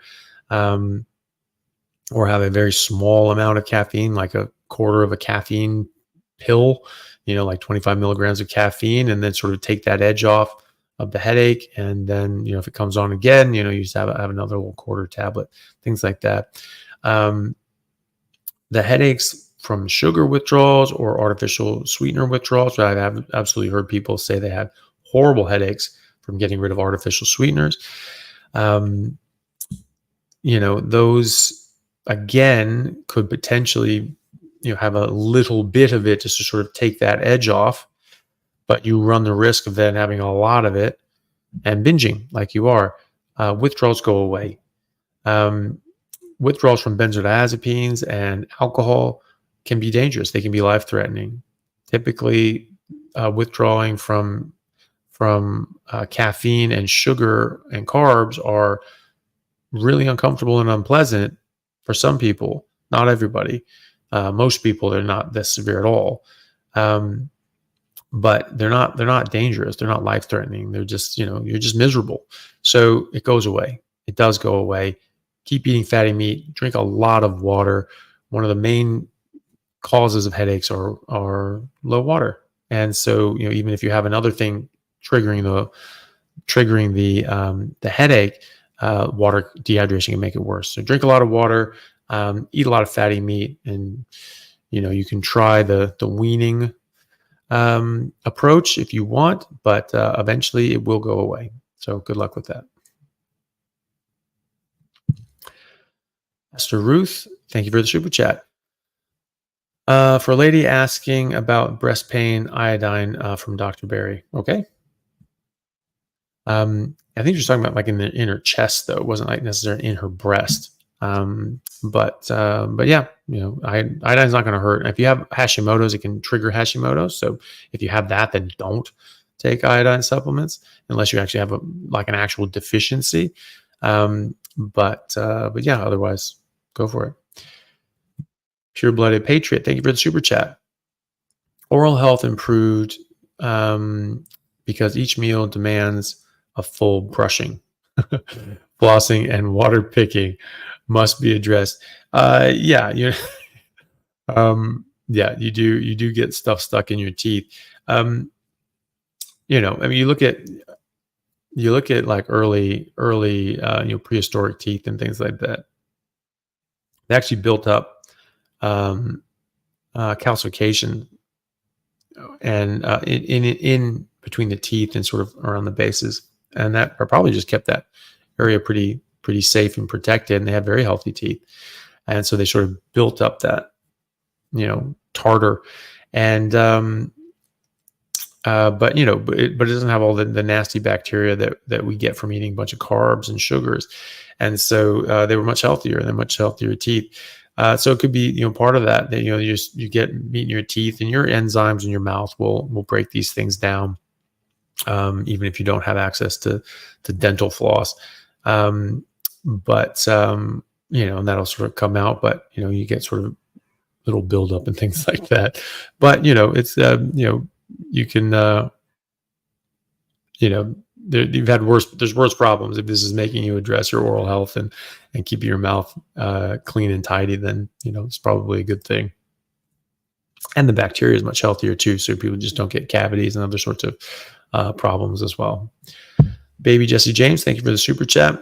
I've been almost full carnivore for a few months. Occasionally I'm waking up vomiting in the middle of the night. Dear Lord, any thoughts on why? No, I don't know why, but thought things to try would be writing down the things that you're eating on on the nights that you vomit, or writing down again a food diary, because if you're just writing it down on the nights that you vomit, it may be that 90% of the time you eat that thing you don't vomit, so it may not actually be that connected. So track what you're eating, track when you're vomiting, see if there's a connection, and then stop eating that. You're almost full carnivore, so that means you're eating other things. Okay, so is it when you're eating some of these other things, is that making you feel sick, nauseous, and vomit? So I would do that. The food diary is a very, very powerful tool. Abby Gasparini, thank you for the super chat. Looks like the question is down here. Abby says, carnivore for 8 weeks. 8 weeks just, but I believe my body is allergic to the titanium in my skull from brain surgery. Will diet still work?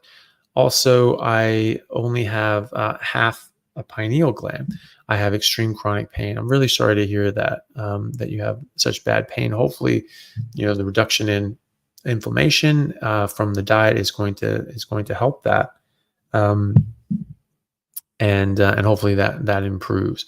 So high fat, try to get your ketones up. Ketones suppress inflammation and really get rid of everything else, especially things like coffee. We don't think much of coffee, but it can cause increased inflammation and increased pain. So just keep that in mind. If you do feel that you're reacting negatively to the titanium in your skull, then you can talk to your doctor about that, and you could potentially get it removed. Sometimes it's more trouble than it's worth, but it holds it on there so that the bone then heals into itself, and so you don't necessarily need the titanium plate anymore. But unless it has grown into itself, then then you may not be able to take it off if it hasn't done that. So, but most people don't respond to titanium. Sometimes there's more than just titanium in there. There can be other sort of alloys and nickel. Most people that have reactions to metal reaction to nickel. They can have a nickel allergy, and so if you think you're having a problem with that, then do talk to your doctor. And they can talk about that. I don't know why you're concerned about that, what your symptoms are, but it'd be worth mentioning to your doctor anyway. But I still think you can definitely do it. I don't think that's going to preclude you from doing a carnivore diet. In fact, it's probably going to remove a lot of sources of inflammation so that different reactions that you have may not be as severe, and hopefully help your chronic pain as well. Probably not going to do anything for your pineal gland, but it may help it work a bit better. But in any case, I hope it does help anyway. Question from Lee. Thank you very much for the super chat. 5.5 months, beef, ghee, salt, and water, 140 grams of protein, 80-20 fat ratio, 2 months, painful gout plus numbness in lower legs, no weight loss. Is that likely a kidney issue, or why would my body be doing that? So numbness in the lower legs, that is, I don't know if that was started before or after. If you've had numbness before, then that can be an issue that persists. New numbness is probably something you should get checked out. It's not going to be from eating meat, but it could be something else going on. Gout, as long as if you're really just eating just meat, salt, and water, gout should go away. Sometimes you maybe need a little help with some medications, but now I've never suffered with gout, but I've spoken to a lot of people who do and have gone on a carnivore diet. Some just sort it out right away and it never comes back. Some people said they basically get like 1 or 2 flare-ups and then it goes away. And if they sort of power through it, it goes away and then it stays away. There are other forms of gout than just uric acid crystals. There's like 5, I believe. Now they're being called pseudo gout, and then gout is referring to uric acid crystals. But things like oxalates can cause gout or pseudo gout now. Same symptoms. And so, if you're oxalate dumping and getting rid of all this sort of stuff, that can cause, weird pain and gout pain and joint pain and that sort of thing. So something to think about there. And you can look at Sally Norton's work to sort of see if you think that might be something that's applicable to you. I don't necessarily think that's a kidney issue. You definitely do drink enough water to make sure that you're not, that you're filtering things out easily enough. Weight loss can be slow, like I said before. And if you're lifting weights and working out, which I encourage you to do, you'll encourage your metabolism, you'll encourage your body to use more fat, but you'll also put on muscle at the same time, which will offset the weight that you're losing. So I wouldn't worry too much about the weight. Just keep eating fatty meat until it stops tasting good. Don't eat anything else. If you need some medications to help with the pain or the gout, then that's fine for the short term. Hopefully you won't need that long term. Generally don't. And then think of the other things that can cause joint pain and gout, such as oxalates as well. Those are some of the things to think about anyway. But most people will get through this. This will just take a bit of time. It's a lot more difficult for some people to transition based on their past and what they were eating before. So good luck with that.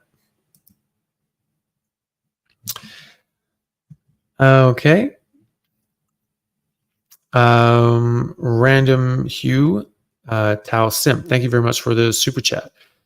Hey, doctor, I was told by some via Mendelian RCT that saturated fat is harmful after 25 grams. Is there any truth to this? Absolutely not.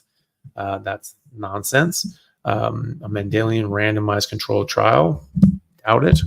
Tell them to produce it.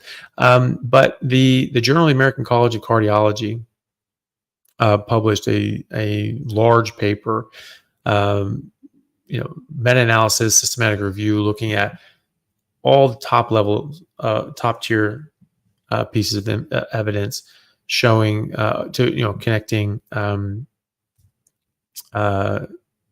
looking at saturated fat and its connection with cardiovascular disease. And they found, with the randomized controlled trials and the meta-analyses of randomized controlled trials, looking at all the highest levels of evidence, that there was no association whatsoever between increased saturated fat intake and cardiovascular disease. None. right? And in fact, they found an inverse association between saturated fat intake and stroke rates. So the more saturated fat you ate, the less likely you were to have a stroke. The less saturated fat you ate, the more likely you were to have a stroke. So that was published in 2020 by people who had previously published things saying, hey, we should limit saturated fat. And now they're saying, ooh, God, we got it wrong. That's a mistake. And they concluded there should be no upper limit on saturated fat consumption. There's no safe upper limit. You can just eat as much as you want. There's no danger to it. And again, you only absorb a certain amount of fat. Your body has a pre-prescribed amount of fat that you will be able to absorb because of your bile. It is not possible to overeat fat. You cannot do it because you cannot absorb it. So no, I don't think that that's true. So Deborah asked a question. I'm carnivore since 2017 because my neurosurgeon advised that this was the best thing for my brain after Gamma knife surgery. Amazing. Love to hear that. I'd also love to hear who your neurosurgeon was, because I'd like to shake his hand or her hand. Blood pressure 90/50, triglycerides 11. That's amazing. Doctor checks my bloods every 3 months. 71 years young. 5'4", 125 pounds. That's amazing. Really well done, Deborah. I'm really glad to hear that your neurosurgeon was onto this so long ago. I know my friend Dr. David Johnson over in Brisbane has been doing this for a long time. He's a neurosurgeon there, and he does carnivore and gets his patients on carnivore when they can do it.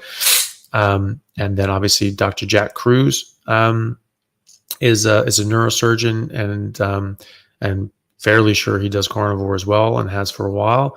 And obviously he's very into other sorts of health aspects, such as light and getting sun exposure, and being getting in touch with your circadian rhythm is very important, which I would definitely agree with.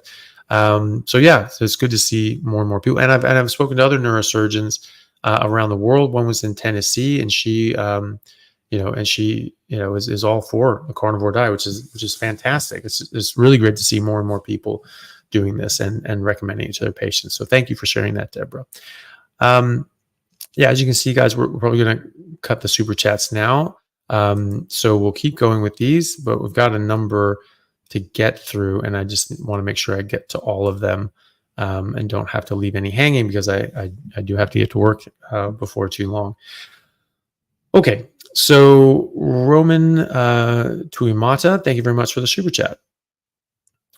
Hey doc, what are your thoughts on vitamin C infusions if on the carnivore diet for stage 4 cancer? Feel great, but chemo can't reduce my tumors. Love your work. Well, first of all, thank you very much, and I'm very sorry to hear that you or someone you care about has stage 4 cancer, or that anybody has stage 4 cancer. That is very sad. Vitamin C infusions, if you are doing any of these sorts of things, if that's what your oncologist recommends, then I would say go for it. There is evidence that vitamin C infusions can be helpful, especially in cancer, and reducing oxidative stress and different sorts of things. Even from the chemo and radiation, it can help sort of mop up a lot of this stuff. And and people should remember that some of the doses that we use in oncology, when we're saying we're using massive quantities of vitamin C, we're talking about like 2.5 grams, so 2,000 to 2,500 milligrams. And I know people that take more than that on a daily basis. Just you need enough vitamin C. That is way too much. It's way too much to take more than 3,000 milligrams of vitamin C a day if you don't have cancer. If you do have cancer, there's some studies showing that over 3,000 milligrams actually causes oxidative stress. It doesn't actually relieve it at that point. It becomes an oxidant as opposed to an antioxidant. So there is an upper threshold to the amount of vitamin C you want in your system. For cancer, if your oncologist thinks that's a great idea, I think go for it. I think you listen to your doctors on the treatment side of things, and then you use a carnivore diet with a low GKI, low glucose ketone index, as an adjunct to help your situation and to improve your outcomes, because it does help. Chemo and radiation, being in ketosis, helps chemo and radiation. That's been shown in studies in 2018 and 2019. So, I would definitely keep my GKI down below 2, below 1 if possible, through a combination of a very high fat carnivore diet with some organs. And you might have to restrict how much you eat, not eating until you're completely full on most days to try to keep that GKI down. You may have to limit a bit of the food that you eat, and just sort of eating once a day. That will keep your blood sugar down and your ketones up and your GKI down. You check it twice a day. You check your blood sugar and ketones in the morning. You check it in the evening before your evening meal, and you're getting these data points, and you try to keep it below 2 as much as possible. And you may need to fast. You may need to fast for a few days or several days in order to keep that average GKI down. So, although Zofia Clemens doesn't do any fasting, she just has calorie restricted carnivore diet with a bit of organs, because if you're not eating as much meat anymore, you probably need more nutrient density, and so you have to have organs and no supplements or anything like that. So that's what I would do. If your doctor thinks vitamin C infusions are going to be good, then great. You can also think about things like exercise, and that can be helpful as well. Resistance exercises, high intensity exercises, if you're able to do it.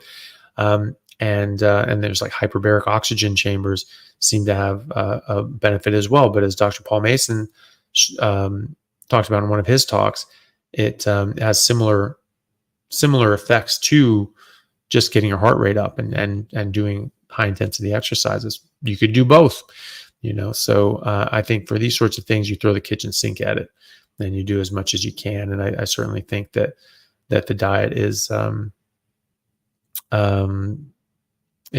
major part of that, major part of that. And if your doctor thinks that vitamin C infusion would be a good idea, then go for it. I don't think that's a problem in that context at all. Riam Mooney, thank you very much for the super chat. Well, Anthony, love the channel. Well, thank you very much. With regards to your male patients that you've worked with, did all of their testosterone increase without fail? The ones I've checked, yeah. I have not seen people's testosterone fall when I've checked them. The caveat to that is I have seen people who've said that their testosterones have fallen online or in chats or things like that. But I always ask them, okay, when did you take your blood test? When did you take your testosterone test? What were the circumstances around it? And they're like, oh, I took my blood test after work. It's always going to be lower later in the day. You make testosterone in the morning, get this spike in the morning, and then it goes down, right? So by the time you hit the afternoon, your testosterone levels are way lower. So it's not just your testosterone is not just here. You're not just pumping out testosterone constantly. You hit big peak in the morning, and then it goes down. And so you get your testosterone tested first thing in the morning, and you get it first thing in the morning between 8 and 9 a.m. You do it fasted from the night before 9 p.m. You just drink water after that. You don't only drink water in the morning. You don't take any pills or supplements or medications or coffee or tea or any of that sort of stuff. Keep your stress levels down. You don't get pissed off in traffic on the way to the clinic. And you don't do exercise or sexual activity the morning of or the day before, and you keep your stress levels down. All of those things are going to affect your testosterone levels. They're all going to affect your hormone levels and your cholesterol levels and all your other levels. They matter. If you take B vitamins, biotin is a B vitamin. Taking biotin supplements will disrupt your results from many blood tests, including your hormones. So you need to do these things in a consistent pattern. And so I have my patients do these things in a very consistent pattern, and I get more reliable results. And so in those cases, yes, I invariably see their testosterone go up. I really can't think of an example of one that did not on a carnivore diet. So, so far so good. Anyway, I'm sure there's going to be an exception to that rule. There are going to be people that just don't have the capacity to make much more testosterone. But the thing is that our our testosterone levels are lower and going lower because we're impeding our body's own production of them. And we get put on medications way too easily. So you have a 19-year-old kid and their testosterone level is 120, and they come into the doctor and they're like, oh, that's not good. Well, we'll check it again. We'll check it a couple more times. Get consistently low. You're like, look, your balls just don't work. So you're just going to need to be on TRT the rest of your life. That's doing a real disservice to that young man, because you just change their diet and it will almost certainly change. Now there could be something that damaged that, some sort of injury or illness, mumps damage the testicles. And so there are things that can permanently damage your testicles and the production of testosterone. Your adrenals make testosterone too, but a lot of it comes from your testicles, and your DHT will largely come from your testicles as well, and that's more active than your normal testosterone also. But it's it is. I've had that patient. I've had that 19-year-old kid, 20-year-old kid come in with 120, 180 level on his testosterone. I put him on a carnivore diet. 2 months later, bounced up to 400. So this is something that you need to try first. I have 70-year-old men that double or even triple their testosterone levels up to what you'd expect for a 25-year-old, in good health. So, that is what I see. And so if you're taking your testosterone consistently at the same time in the same conditions, if you get pissed off, if you get angry, if you do a heavy workout the day before, if you have sex that morning or the night before, you will get different results. So you need to do it in a consistent pattern, because if you take your testosterone in the morning, then you go carnivore, and 3 months later you test your testosterone in the afternoon, you will have lower results. But that's not actually accurate, because because you spiked in the morning and now it's down. So just remember that. And so far so good with my patient population anyway. Benjamin Farney, thank you for the super chat. Hey doc, what are your thoughts on things like zero net carb tortillas for those who want to add some variety to their diet? Pros and cons. Well, it depends on what's in there, right? So zero net carb would be things like almond flour, stuff like that. So that's a cyanide pancake is what you're eating there. So I would avoid these things. Keto is great because it gets you into a metabolic state, the metabolic state we're supposed to be in, and a lot of improvements and benefits come from that. But it's not just about the carbs. It's about, there are other bad things on this earth as well besides carbohydrates. There's a lot. There's a lot of them. So these sort of plant toxins are not what you want. Now you can make tortillas out of cheese and eggs, and so they're like egg white sort of things. You make a sort of a thin, sort of meringue tortilla that you can wrap something else in. You can wrap things up in. Or you can take Parmesan cheese and sort of melt that onto a pan, and then sort of flip that off, and you can just sort of fold it into a taco shell. And it's just this crunchy, salty, cheesy taco shell, right? So you can do things like that. Maria Emmerich's great because she's got a ton of recipes. She has a whole carnivore cookbook, and it has a lot of these things that you can make, little breads and tortillas and things like that. They're just using things like eggs and dairy and those sorts of things to make these, and they're it's not exactly the same, but it's at least it doesn't have all the junk in it. Elle and I have a YouTube channel and an Instagram page called Kitchen Carnivore. So on Instagram it's kitchen_carnivore. I think it's just Kitchen Carnivore on YouTube. I haven't posted too much on there.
Okay.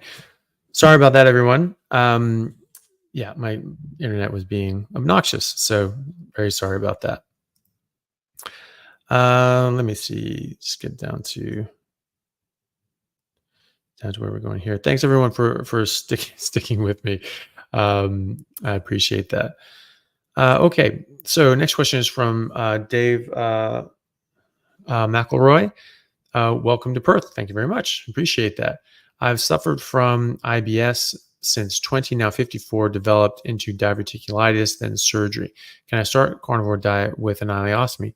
Absolutely. And in fact, you'll find that it's much better because you're not going to have all the fiber and junk come out of it that you cannot absorb. So I know quite a number of people with ileostomies or colostomies who now obviously ileostomies are going to be, it's more important for the ileostomy because it's further up the chain. So you're having less chance to digest things. But that find it much better to eat a carnivore diet because they just have far less waste into their bag.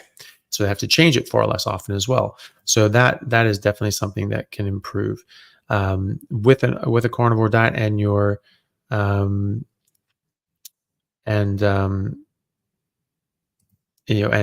oh geez, sorry, I pushed the wrong button. And so that's going to actually improve things. So it's going to improve your health in general. Generally, you'll have improved IBS symptoms. The diverticulitis side of things, it's not going to. It can help, remove or improve your immune system, and you're not going to have all the fiber and seeds and weird corn chunks getting stuck in your diverticulae and getting, damaging that area and causing strains and tears and infections. So it can potentially do that. You can still get diverticulitis though. The diverticulosis, I have no reason to think that that's going to go away because that's just, just damage that tissue. Maybe you can get a bit more structurally sound, but it's not going to sort of reverse that. But it can hopefully help it reduce the frequency of the infections like diverticulitis and make them less severe. So hopefully they do. But yeah, you can definitely do it with an ileostomy, and it will be much better because you'll get much less output on your bag. So it'd be much easier to deal with. Mel Chaos, thank you very much for the super chat. I recently got a thyroidectomy. Will carnivore or ketovore work for me? I gained 10 to 15 pounds since the surgery and being on keto. Yeah, you definitely can do it. I mean, you need to get your thyroid hormones properly balanced from your doctor. You need to not only check your T4 or your TSH, you need to check your T3, your free T3. You need to see what that's doing because almost always people are prescribed levothyroxine, and that is T4. T4 converts into T3. T3 is what actually does the job. If you don't have enough zinc, you're not going to convert T4 into T3. And you can have other reasons why you're not converting T4 into T3 properly either. So you give someone T4 and they say, oh, look, your T4 levels are fine. Your TSH is fine. But they're still having signs and of hypothyroidism. They're not feeling well, low energy, etc., weight gain, and then you check your free T3 and it's super low, right? So unless you're converting T4 into T3 properly, then then it doesn't matter how much T4 you have, and unless you check, you won't know. So check your free T3 and see what that's doing. If that's not converting over properly, if that's not getting you up into an optimal level, sometimes taking something called it's like natural pig thyroid. It's desiccated pig thyroid, and you take that, and that gives all the T's. It gives T0, 1, 2, 3, and 4.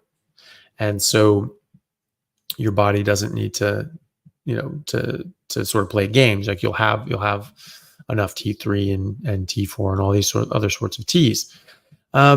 Or if that's still not enough, you can get some slow release T3 from your doctor as well, and that can just target that one area that you actually need. So check it.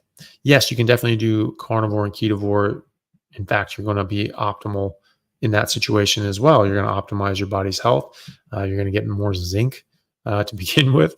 And so that can help with the conversion of T4 into T3. And it's just going to optimize your health in all these other ways as well. It's not going to regrow your thyroid. You're still going to need thyroid medication, and you need to make sure that that's in the right balance as well. So do check with your doctor and do check your free T3. New Zealand veteran, thank you very much for the super chat and for being a veteran. Thank you for your service. Hi, Dr. Chaffee. Is it true that when exercising, the body will break down muscle, convert into glucose if glucose is not available, as body can't convert fat into energy fast enough to meet the needs? Absolutely not. That is a bald-faced lie. Your body will not catabolize your muscles. That's breakdown of muscles for energy. If you still have fat remaining on your body. So you absolutely convert fat into glucose, and you actually do it faster than you convert glucose into glycogen. Like you turn fat into glycogen faster than you can turn glucose into glycogen. Not many people know that. So there have been studies in human athletes. So these are human trials showing that carb-fueled athletes aren't able to replenish their glycogen stores as fast as ketogenic fat-fueled athletes just naturally. So the carb-fueled athletes sucking down sugar water like Gatorades or things like that, Lucozade over in New Zealand, they don't replenish their glycogen as fast as fat-adapted ketogenic athletes do just on their own, just from their fat stores. So no, that's a lie. That whoever's saying that, and I've seen some people say that oh no, you break down your muscles. You break down your muscles first, and it was only weeks down the line that you start breaking your fat. Total lie, flat out bald-faced lie.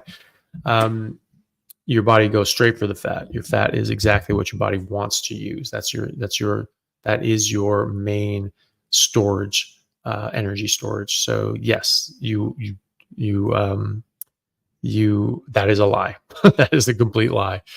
So no, that is not true. Yes, that is a lie. Mel Chaos, thank you for the super chat. Question is below. Mel says, I recently got a thyroidectomy. Will carnivore? Oh, we already did that one. Yeah, recently got a thyroidectomy. Yes, still works. Still check your T3 and other sorts of things to make sure they're in balance. Patrice Thomas, thank you very much for the super chat. Will browning meat still be bad for us? Nope, not really. If you burn the living hell out of it, you're going to have some more buildup of different sort of chemicals that aren't ideal. But the studies that suggested that these burnt products are super horrible, they happen in animal models at thousands of times the levels that you'd get in a burnt steak. So probably not that translatable to just cooking meat normally. We've been cooking meat for hundreds of thousands of years. In fact, at least 800,000 years. There's evidence that we had ovens 800,000 years ago. So that's pretty amazing. And so we are well used to cooking meat, and we've likely been cooking meat long before we figured out how to use an oven. Bill Schindler thinks that Professor Bill Schindler is a professor of archaeology and paleoanthropology at University of Maryland, now retired. He thinks that it's probably longer than that. He thinks that it's probably around 2.5 million years that we have had fire, because Homo habilis, when the ice shelf started coming down at the beginning of the ice ages 2.5 million years ago, Homo habilis actually went up into the ice, didn't run away scared towards the equator like the vegans think we did to go keep eating our fruit and berries. They went up into the ice, into the tundra where the megafauna was, and go hunt some mammoths. Hard to do that without fire. That's the point he makes. He's like, that's a lot easier to do if you're able to control fire and just be warm all the time. But if you've got big furs and things like that, that works too. And the Inuit sort of live up above the tree line where they're not necessarily having fires all the time, but they're keeping warm because of their clothes too.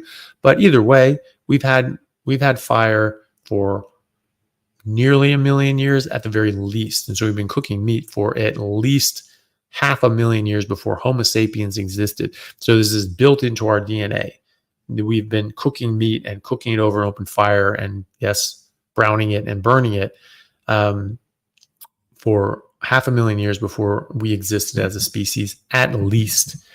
And so whatever happens when you cook meat, we're well used to it. We're well adapted to it. And that's what biology is all about. It's about adaptation.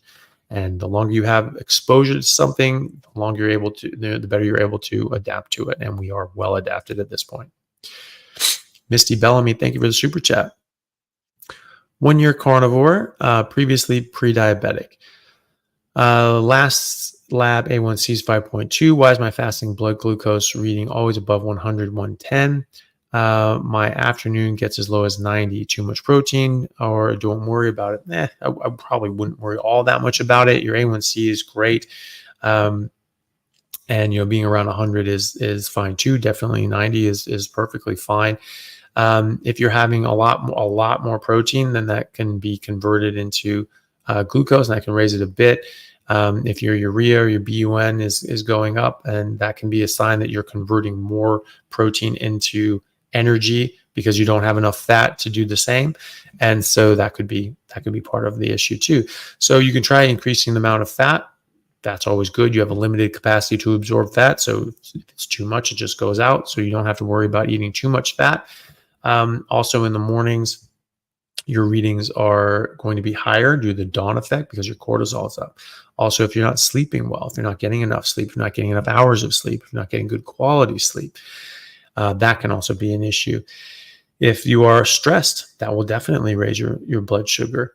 Like I said earlier, my friend Tony Hampton, Dr. Tony Hampton, said if you're averaging 4 or 5 hours of sleep a night, which is unfortunately where I'm at the moment, for a week, then you're going to be pre-diabetic. You're going to start getting elevated blood sugar levels, and so that's a problem too. So make sure you're getting enough sleep. Make sure you're getting stress levels under control, and make sure you're getting enough fat.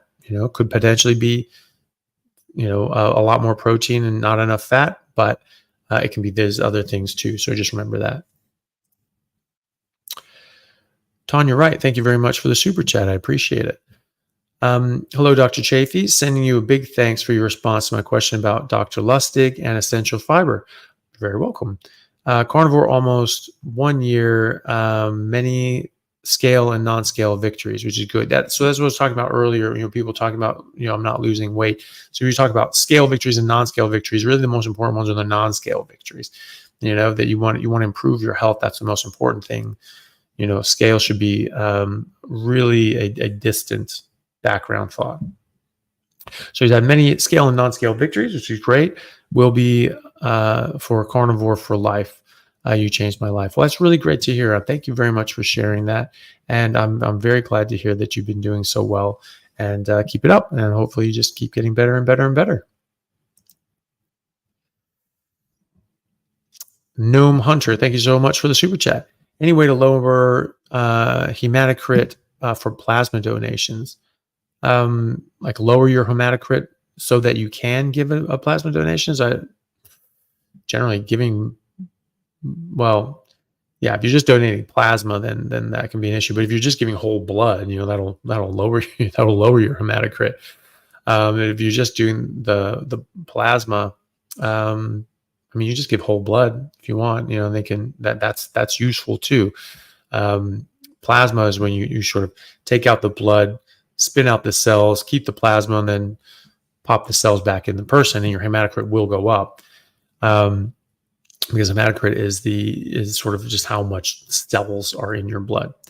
And if you sort of took a little thin tube and you put your blood in there, you just let it sit, it just sort of, or you spin it, there's like how much is going to be cells and how much is going to be liquid. That's your hematocrit. No, I don't know what you'd want to do there except for, bloodletting, which I wouldn't do at home. I just donate blood. and then you will have a lower hematocrit then, because you're gonna have sort of fluid fill that space.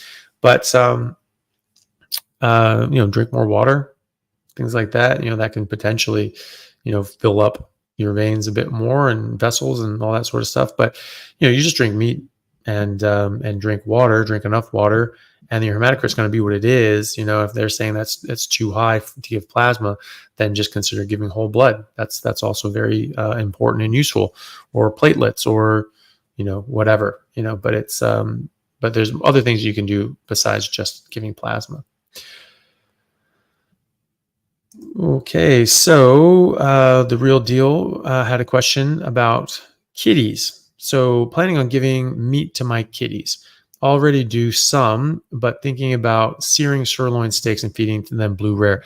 That's fine. They need raw meat. You lose taurine and other essential nutrients for cats. Cats need raw meat. So if it's just sort of blue on the sides or whatever, blue in the middle and seared on the sides, that's fine. You just give them to them raw. They will be perfectly fine with that. And so will you, as long as it's not contaminated through, basically people not washing their hands. The meat's usually fine. You can do that, as long as most of it's raw, but you don't need to cook it. They do really well on raw meat, and that's how they do best. Eloise Root, thank you for the super chat. Can carnivore restore a shriveled up pancreas? Well, it depends on what you mean by shriveled up pancreas. If you mean a pancreas that's a pancreatic insufficiency, it's not making proper digestive enzymes, or it's not making enough insulin, potentially. But it depends on how far gone it is. It depends on how damaged it is. You can get intramuscular fat called myosteatosis. You can get organ fat like hepatosteatosis. You can also get it in your pancreas as well, and that can damage it. And that can damage the function of it before it starts scarring and getting permanently damaged. That can be reversed with a carnivore diet or other sorts of measures. Carnivore diet's not the only thing that will ever help any medical condition. It's just one of the best and probably the most straightforward and easiest and most biologically appropriate. Your body's just working the way it's supposed to work, and just these problems just go away. You can jigger things around and improve things in other ways too. But I do think that a carnivore diet is the best from a dietary perspective. And then there are exercises, sprinting, lifting weights, and reducing stress and improving sleep and sun exposure and all these sorts of things that can also help. So it depends on how damaged your pancreas is. Is it past the point of no return? Some of it's going to heal. Unless you have a completely dysfunctional pancreas that doesn't work at all, then something's viable in there, and what's viable in there will improve. And so hopefully it improves enough that you don't need to take any medications for that. But if you do, then you do. And, don't be shy of that. That's why we have medicine. That's why we're supposed to have medicine. Now we're getting medicine for everything. We're inventing diseases. We're manufacturing chronic diseases and damaging our bodies through the things that we're eating. We're being sold, and then we're getting sold the medications on top of that. So those medications I don't agree with. They're good for certain circumstances to bridge some gaps, but they really shouldn't exist in the first place, because these shouldn't have been problems in the first place.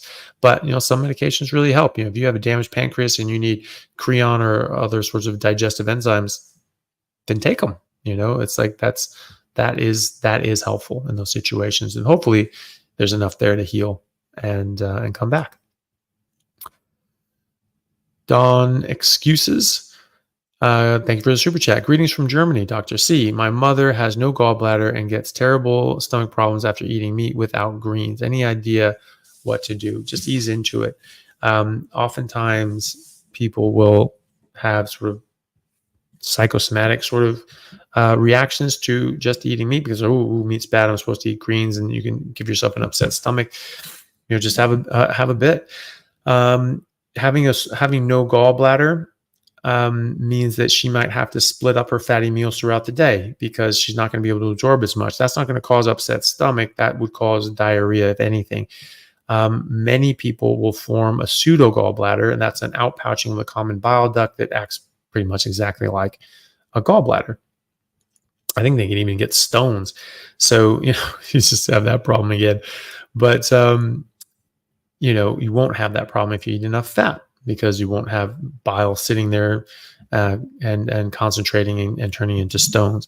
So maybe just ease into it. If this is new for her, just sort of just try eating a little bit at a time, and just sort of getting a bit more used to it and more used to it. If she feels she really needs to eat greens, maybe she has a bit just for her own psychological health, and sort of try reducing that down and increasing the meat, and reducing the greens and increasing the meat. We are all designed to eat meat. It's not going to harm her to eat meat. So this is generally people just not used to eating meat, and they just sort of get so worried they can give themselves an upset stomach. That's usually what's happening. So, but that can be unlearned. These same patterns of learning can be unlearned. So hopefully she's able to do that. Feral Grandma, thank you very much for the super sticker. That's very kind of you.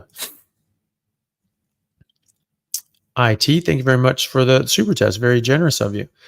I recently started back on carnivore. I was having a hard time getting enough fat. Was eating mostly ribeyes. I started doing pot roast. Feel better with the fat. Is there a nutritional downside to slow cooking? I don't think so. The argument could be that you're cooking things well done, and so you're denaturing certain things like taurine, glutamine, and other sorts of things that are heat sensitive.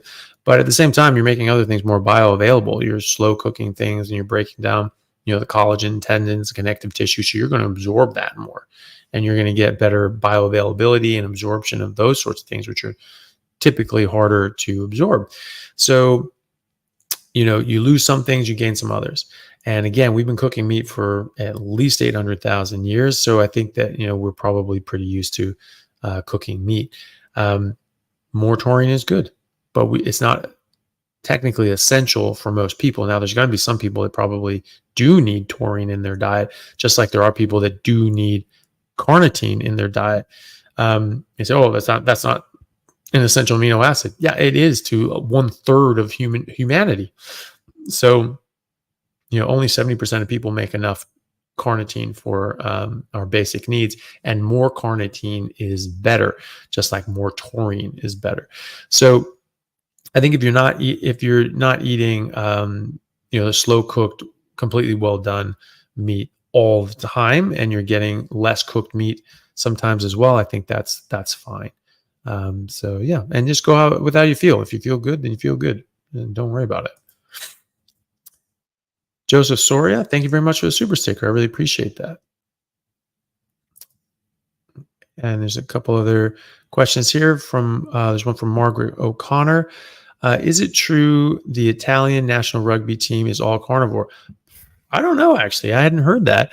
I know that there are several All Blacks, New Zealand All Blacks that are carnivore. I believe, well, I was told anyway that the Frank brothers on the All Blacks are carnivore.